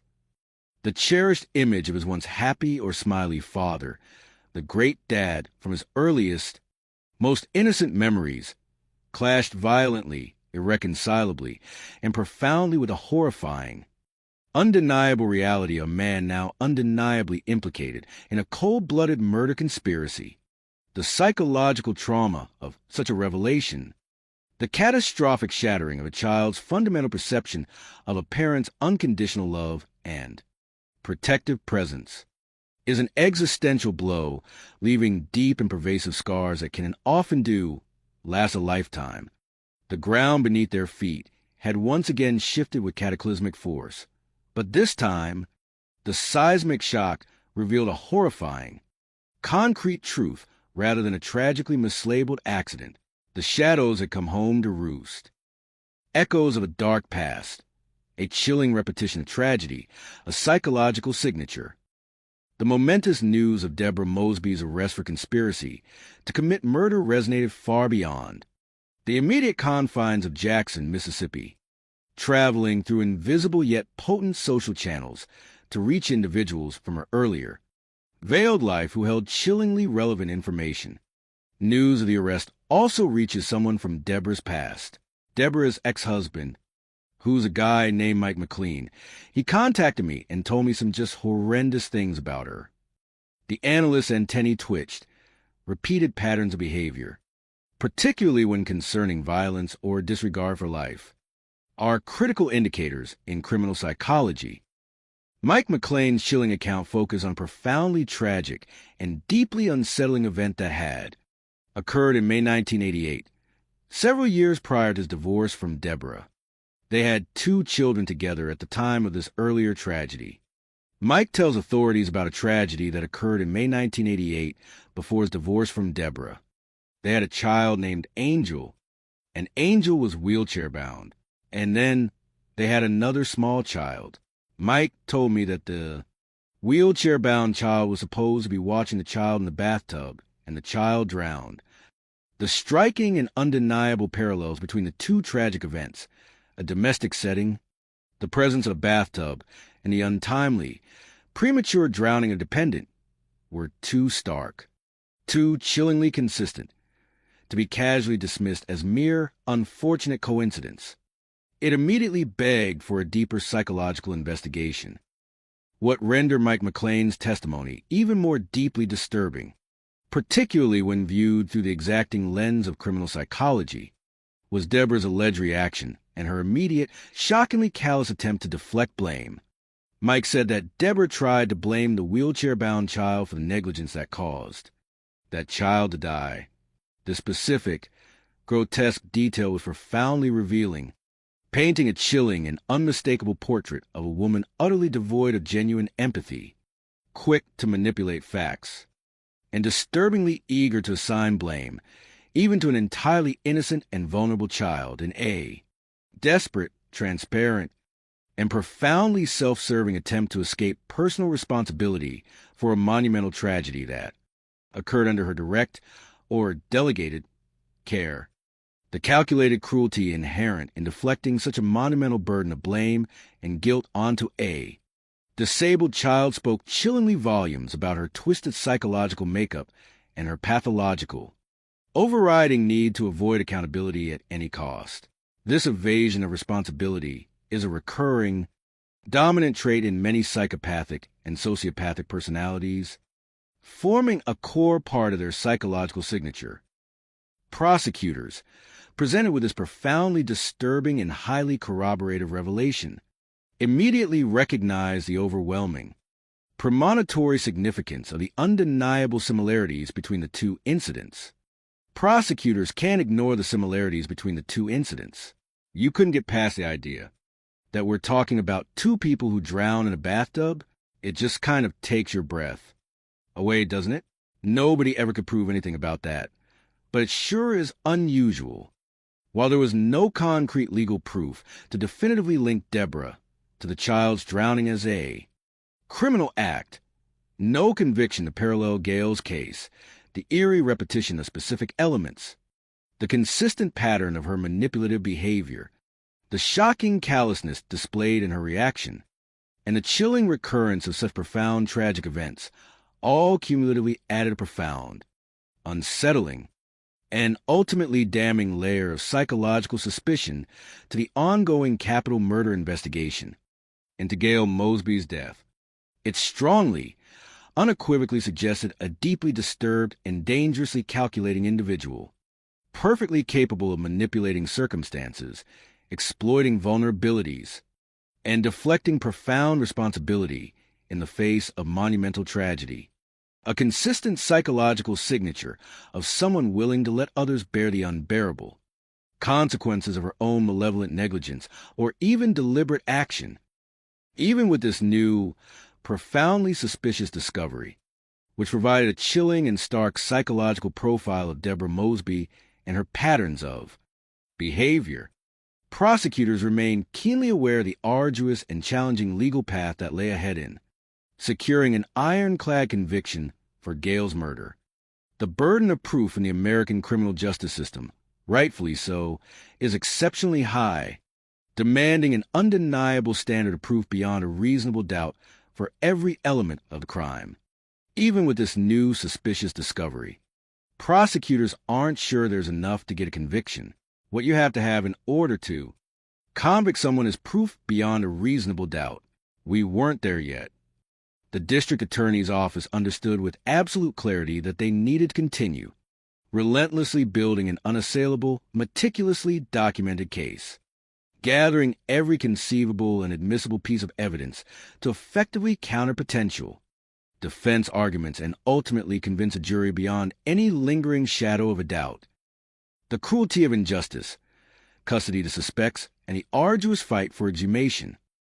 As the district attorney's office continued its diligent and methodical work to strengthen the capital murder case against Richard and Deborah Mosby, an alarmingly unjust and deeply distressing development occurred, exacerbating the already profound emotional torment of Gail's remaining family.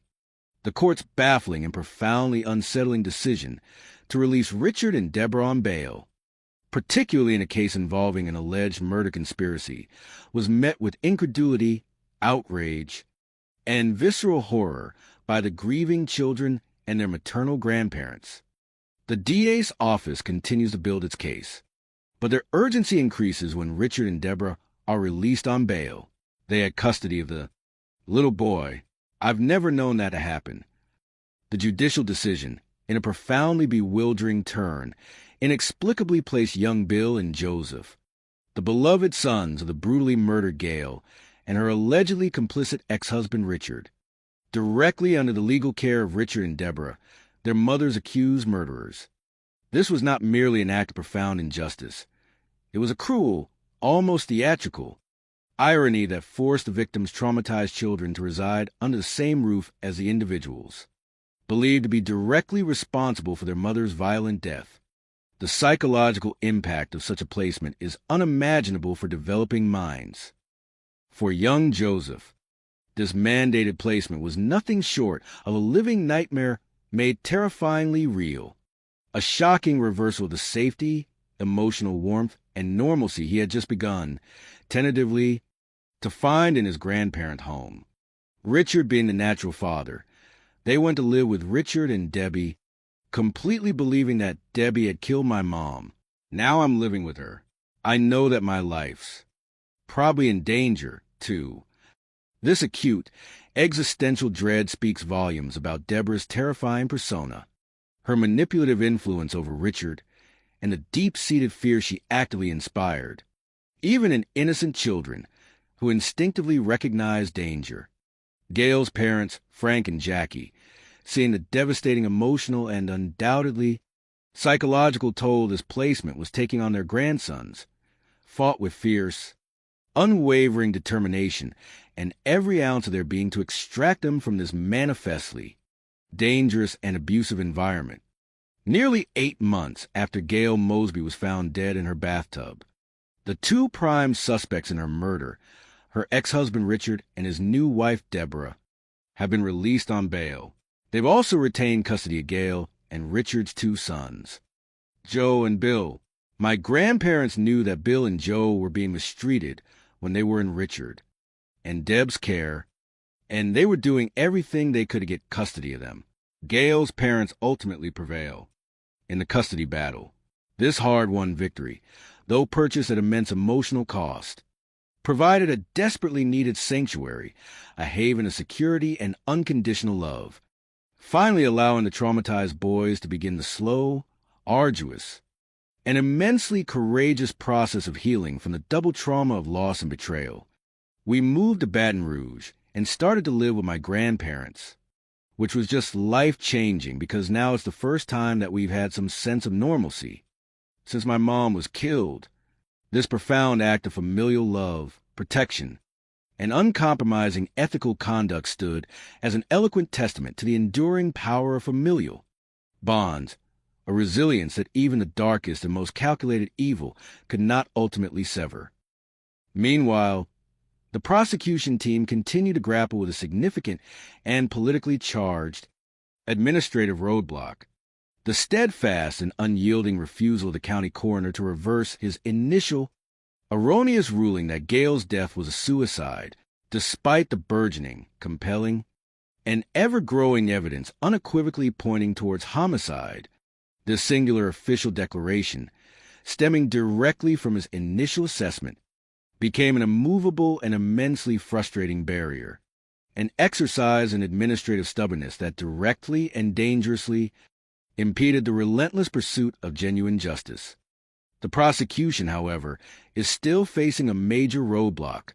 Despite the evidence collected, the county coroner will not reverse his ruling that Gail's death was a suicide. We knew that the cause of death was drowning, but we didn't have conclusive proof that the manner of death was homicide. She was buried without an autopsy. An autopsy, a detailed and meticulous forensic examination of the body, is an indispensable tool in suspicious death investigations, often providing crucial physical evidence, biological samples, and definitive clarity on the precise cause and, most importantly, the manner of death. Without this initial examination, critical forensic opportunities for evidence collection and scientific analysis were irrevocably lost in the immediate aftermath of Gail's death. Recognizing this profound and glaring deficit, and understanding its implications for a capital murder trial, the prosecution grasped that to definitively prove homicide beyond a reasonable doubt, they had only one recourse, however difficult and emotionally fraught: the process of exhuming Gail's body from its resting place. One of the next things that we did was to get an order to have Gail's body exhumed and do an autopsy. The exhumation, a deeply solemn, highly sensitive, and meticulously orchestrated procedure, was ultimately undertaken with a specific and urgent forensic goal: to search for any chemical residue, particularly sedative or incapacitating agents, that might definitively confirm Vicky Mordecai's testimony regarding Gail's chemical incapacitation prior to the drowning. One thing that we wanted to know was whether or not we could prove that she had chloroform in her system, but that was not successful. We couldn't prove or disprove that because the body was too decomposed. While this outcome represented a regrettable setback, eliminating a potentially vital and definitive piece of chemical evidence, it did not entirely derail or halt the investigation. The prosecution's unwavering resolve remained unbroken, realizing that while direct chemical proof was now tragically elusive, other astute forensic interpretations of the physical evidence could still unequivocally validate their theory of deliberate, cold-blooded homicide, providing the missing scientific pillar to their legal argument. The truth would emerge, even if the preferred pathway was blocked. The expert's eye, unveiling the unseen truth through forensic genius. Facing the dual and formidable challenges of an intransigent and uncooperative local coroner, stubbornly clinging to an erroneous initial ruling, and the harsh forensic limitations imposed by the natural processes of decomposition, the prosecution team, with admirable strategic foresight, wisely turned to an undisputed and internationally recognized authority in the highly specialized field of forensic pathology. The only way we were going to get this case is to call an outside pathologist, my office-hired DR, Michael Biden, who was a premier forensic pathologist in the country. Dr. Biden, a luminary whose sterling reputation, vast experience, and extraordinary insights preceded him, brought to the increasingly complex case an unparalleled wealth of knowledge, decades of experience, and a remarkable, almost preternatural capacity for meticulous observation, incisive critical thinking, and unflinching deductive reasoning. His presence alone signaled a new, decisive phase of the investigation. The lead investigator, a detective whose own profound instincts had consistently and stubbornly pointed to foul play rather than suicide, meticulously presented Dr. Biden with the entire complex narrative of Gail's death, recounting every known detail, every witness statement, and every agonizing unanswered question gathered over preceding months. I tell him this whole story, and it was like he knew exactly where I needed to go. He said, "Go get your autopsy pictures." And so I did. Upon receiving and meticulously reviewing the grim, yet forensically invaluable images captured at the crime scene during the initial investigation, his focus was immediate, precise, and unerring, a laser-like concentration on specific, telling anomalies, and immediately he just zones in on this little bruise on her ankle. This seemingly minor bruise, initially catalogued but then, unfortunately, dismissed as inconsequential or accidental in the rushing confusion of the initial investigation, now took on a profound, chilling significance under Dr. Biden's scrutinizing and expert gaze. It was a silent witness, a tiny yet eloquent piece of evidence, patiently waiting for the right interpreter to understand its hidden story. Dr. Biden's meticulous analysis transcended mere superficial observation. It was a brilliant, scientifically grounded forensic reconstruction of the tragic events, meticulously based on established physiological and pathological principles. He knew exactly what had happened, but he said, once you're unconscious, then you're not struggling anymore. They could take her unconscious body and pick her up by her ankles, place her in a body of water, and all they had to do was to get the water level over her nose. This chillingly efficient and highly deliberate method of drowning an already incapacitated, unconscious individual was entirely consistent with all the physical evidence. The perplexingly shallow water in the tub, the curious absence of struggle marks often associated with active drowning, and the distinct forensic nature of the drowning itself. It ingeniously transformed the scene's apparent simplicity and neatness from an indicator of suicide into a stark and undeniable signature of sophisticated, calculated, and cold-blooded murder. The puzzle pieces, once scattered and seemingly contradictory, now clicked into a terrifyingly clear picture of homicide. Furthermore, Dr. Biden noticed another subtle, yet absolutely critical detail meticulously revealed in the original autopsy pictures. Specific, discernible abrasions on Gail's delicate nose. Dr. Biden noticed abrasions on her nose, which is consistent with a rough cloth like a towel being held over her nose. It was used to make her unconscious this minute, yet profoundly significant. Forensic observation perfectly and powerfully corroborated Vicky Mordecai's earlier testimony about Gail being precisely incapacitated with a rag soaked with something over her mouth and nose, confirming the use of a chemical agent or forceful suppression. The physical evidence, meticulously interpreted by a leading and globally respected expert, aligned with astounding and undeniable precision with the informant's account, creating an absolutely cohesive, unshakable, and undeniable narrative of premeditated murder. The ultimate conclusion, articulated by Dr. Biden, presented with the full weight of his scientific authority, was unequivocal, forceful, and deeply resonant, serving as a profound validation. It eloquently echoed the powerful, intuitive instincts of the experienced patrol officer who had first questioned the suicide narrative. At the crime scene, Dr. Biden said, "This is not suicide. This is not an accident. This is a homicide." He made the same statement I did. You can't commit suicide in shallow water. This expert testimony, rigorously rooted in unassailable scientific principles, decades of extensive professional experience, and an acute attention to often missed details, was a decisive, crushing, and utterly irrefutable blow against the county coroner's persistent, ego-driven, and tragically flawed initial ruling.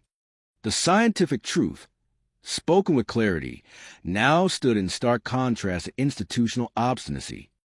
Despite Dr. Biden's unassailable findings and the undeniable clarity of his expert opinion, the local coroner, with astonishing and perplexing stubbornness, remained unyielding in his initial position. It didn't change the coroner's mind. He took the position that it was still a suicide and continued. To do that, he took the position that he was a coroner and that was the gospel, and there was no getting around it. To me, the victim was way more important than his ego. The prosecution now unequivocally possessed the irrefutable scientific evidence they required, and their unwavering hope rested firmly on Dr. Biden's powerful expert opinion being potent enough, compelling enough, and undeniable enough to sway a jury, ultimately overcoming the local coroner's continuing, and by now, almost laughably isolated, dissent. Prosecutors hope that Dr. Biden's expert opinion will be enough to convince a jury. The truth, meticulously uncovered through perseverance and brilliance, was finally ready for its long-awaited and desperately needed day in court. The long road to justice, trials, pleas, and the unraveling of deceit. On October 10th, 1994, more than 2.5 agonizing years after Gail Mosby was brutally found dead in her bathtub, the wheels of justice, though slow and arduous, finally began their inexorable turn. The joint trial of Deborah Mosby, Richard Mosby, and Billy Ray Ford commenced, a culmination of tireless, often clandestine investigative work, unshakable perseverance, and an unwavering, almost spiritual determination to uncover the truth. On October 10th, 1994, the joint trial of Deborah Mosby, Richard Mosby, and Billy Ray Ford begins. Tommy and I decided that we would try the conspiracy to commit capital murder first. This methodical approach aimed to demonstrate premeditation and a shared criminal enterprise. As the state systematically presented its formidable body of evidence for the conspiracy, charges, which included the meticulously detailed phone records, the terrifying yet brave informant testimony, the chilling and independently gathered wiretap recordings, and Dr. Biden's powerful forensic reconstruction, the psychological pressure on the defendants became immense, almost unbearable, under the overwhelming and undeniable weight of the rapidly accumulating and interlocking facts. One of the accused, facing the bleak and terrifying prospect of severe and life-altering consequences, made a profound and pivotal decision. He decided to turn against the others, to confess and implicate his co-conspirators. As the state lays out its evidence for the conspiracy charges, one of the defendants decides to turn against the others. It's not looking good to Billy Ray. So his lawyer comes over to the counsel table and says, "My client wants a deal, and he will agree to testify against Richard and Debbie, which is golden." This was a decisive, long-awaited breakthrough that prosecutors had painstakingly worked towards, strategically maneuvering to achieve. An insider, a direct, intimate participant in the very act of murder, now willing to fully, unequivocally, and unvarnishedly expose the complete, intricate truth of the entire conspiracy. Such a confession, coming from within the criminal circle itself, is the undeniable holy grail of prosecutorial efforts, an unparalleled opportunity to dismantle the defense's narrative with an eyewitness account.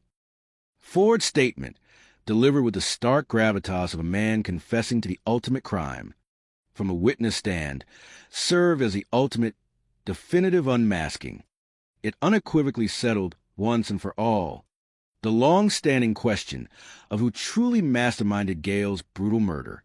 His chilling, detailed testimony left no lingering room for doubt about the hierarchy of malevolence within the conspiracy.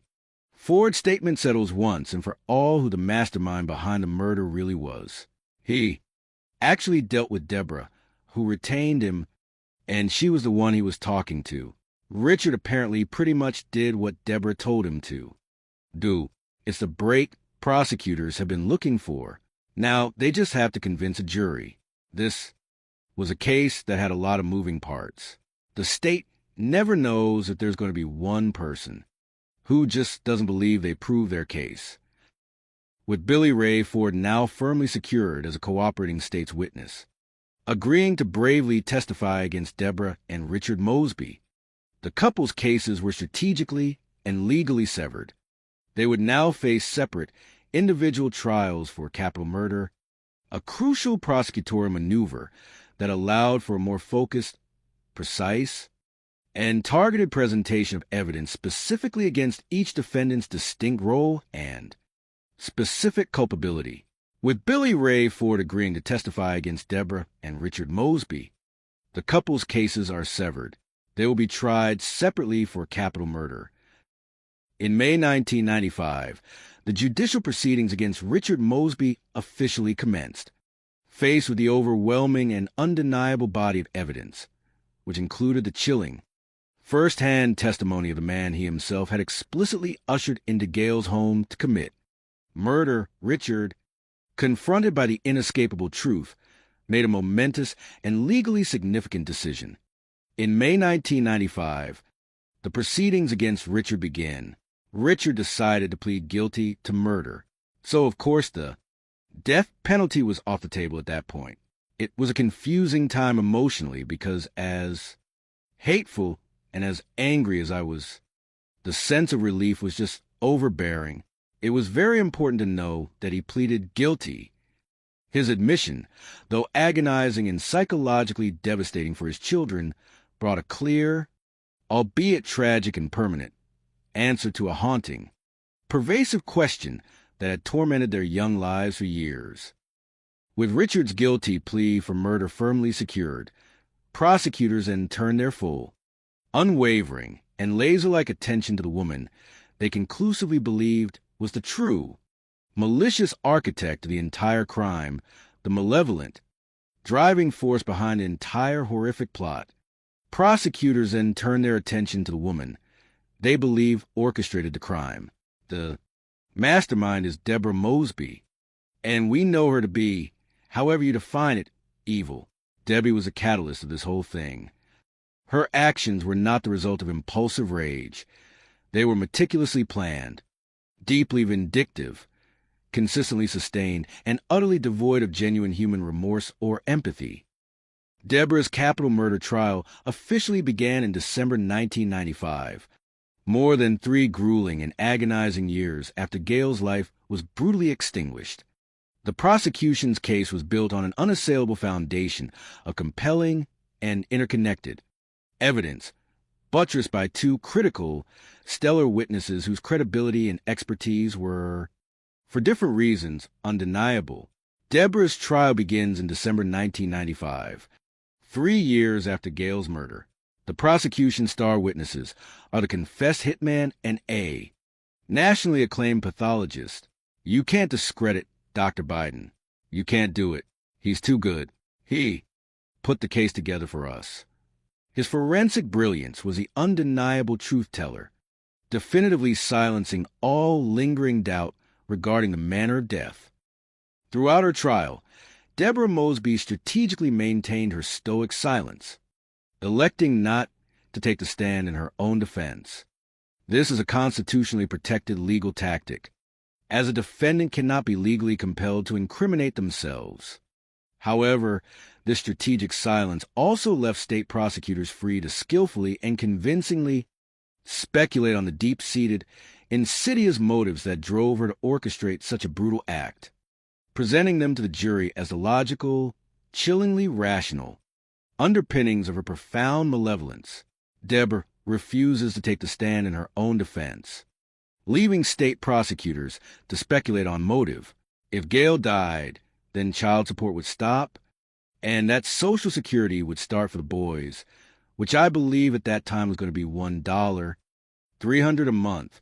My impression was that she just didn't like Gail Mosby. In fact, I think she hated her, and she just decided that her life would be better without her, and it was worth having her killed.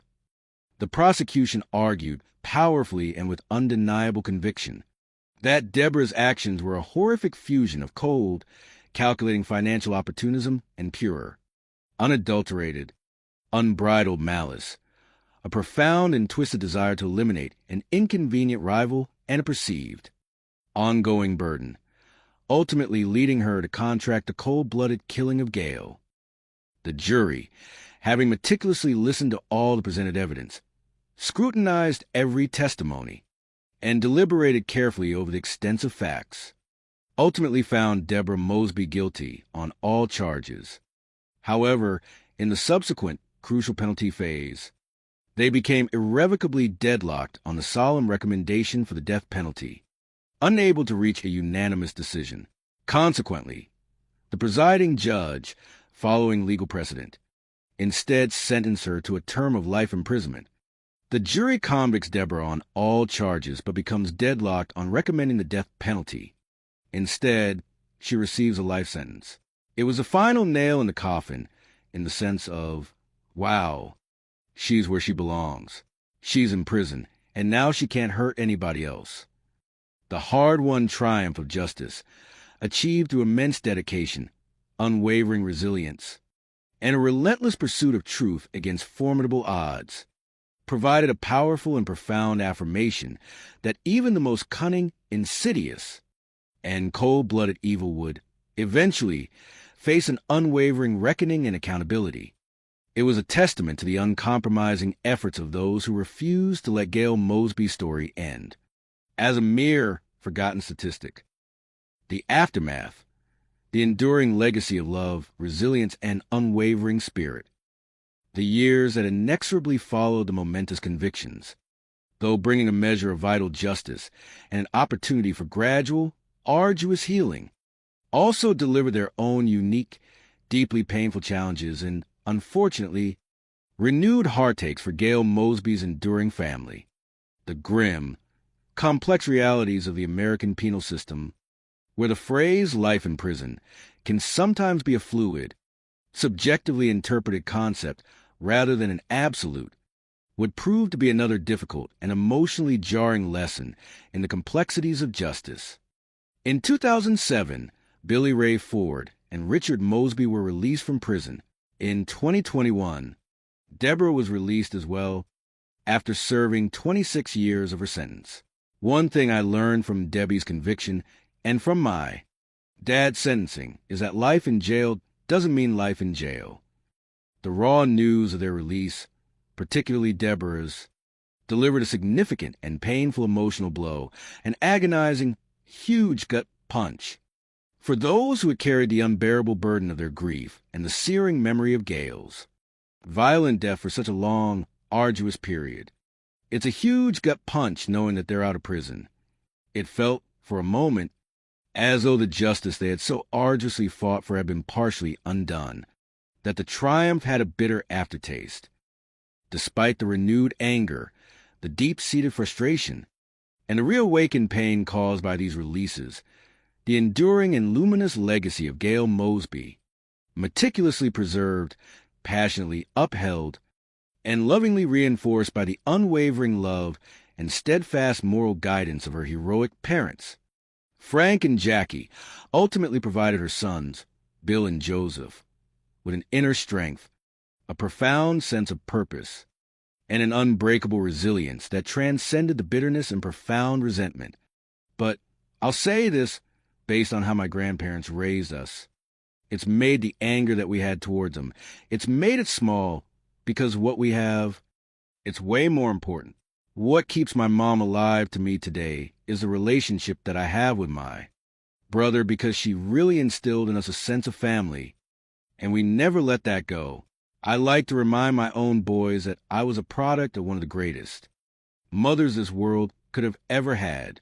So I want them to be able to understand that even though she's not around, she's still all with them. This powerful generational legacy ensures that Gail Mosby's life, rich in love and purpose, continues to touch and inspire, a shining beacon of unconditional affection that bravely shines far beyond the enduring shadow of murder. The profoundly disturbing narrative of Gail Mosby's murder serves as a chilling and unforgettable reminder of the insidious and corrosive nature of human malice, and how seemingly mundane domestic conflicts, when allowed to fester, fueled by deep-seated resentment, obsessive control, and a terrifying lack of empathy, can spiral catastrophically into cold-blooded, premeditated murder. It lays bare the unsettling reality of individuals like Deborah Mosby, whose toxic blend of unbridled resentment, absolute and unwavering control, and a shocking, pathological lack of genuine empathy can ultimately culminate in the most extreme, unimaginable acts of violence. Her casual and chilling belief, as revealed in the prosecution's theory, that life would simply be better without her, so starkly, self-servingly articulated, stands as a chilling testament to a mind profoundly devoid of fundamental human compassion, a mind terrifyingly willing to extinguish another life for mere personal convenience, perceived gain, and the satisfaction of absolute control. The subtle wit and gentle satire woven into this analysis here points not at the tragedy itself, which is sacred in its sorrow, but at the astonishing, almost comically petty, yet ultimately terrifying self-centeredness of such a criminal.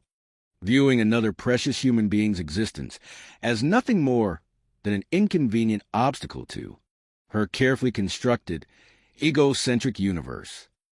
This poignant and complex case also stands as a powerful and enduring tribute to the tireless, often thankless, and frequently unheralded efforts of dedicated law enforcement officers and unwavering legal professionals who steadfastly refuse to accept an easy, convenient, or superficially presented answer. The profound, old police gut feeling, the meticulous, almost obsessive attention to a minute, yet critically significant detail, like a cracked picture frame, the unwavering conviction and profound professional courage demonstrated repeatedly in the face of an obstinate institutional authority figure, and the brilliant, transformative, and scientifically grounded forensic work of experts like Dr. Michael Biden, all synergistically converged with remarkable precision to peel back the intricate, deceptive layers of deceit and bravely expose the brutal, unvarnished truth. It eloquently and powerfully demonstrates that justice, though sometimes agonizingly delayed, fraught with immense challenges, and marked by painful compromises, can ultimately and truly prevail, driven by the relentless dedication and profound moral fortitude of those who courageously choose to speak for the voiceless victims, ensuring their truth is heard.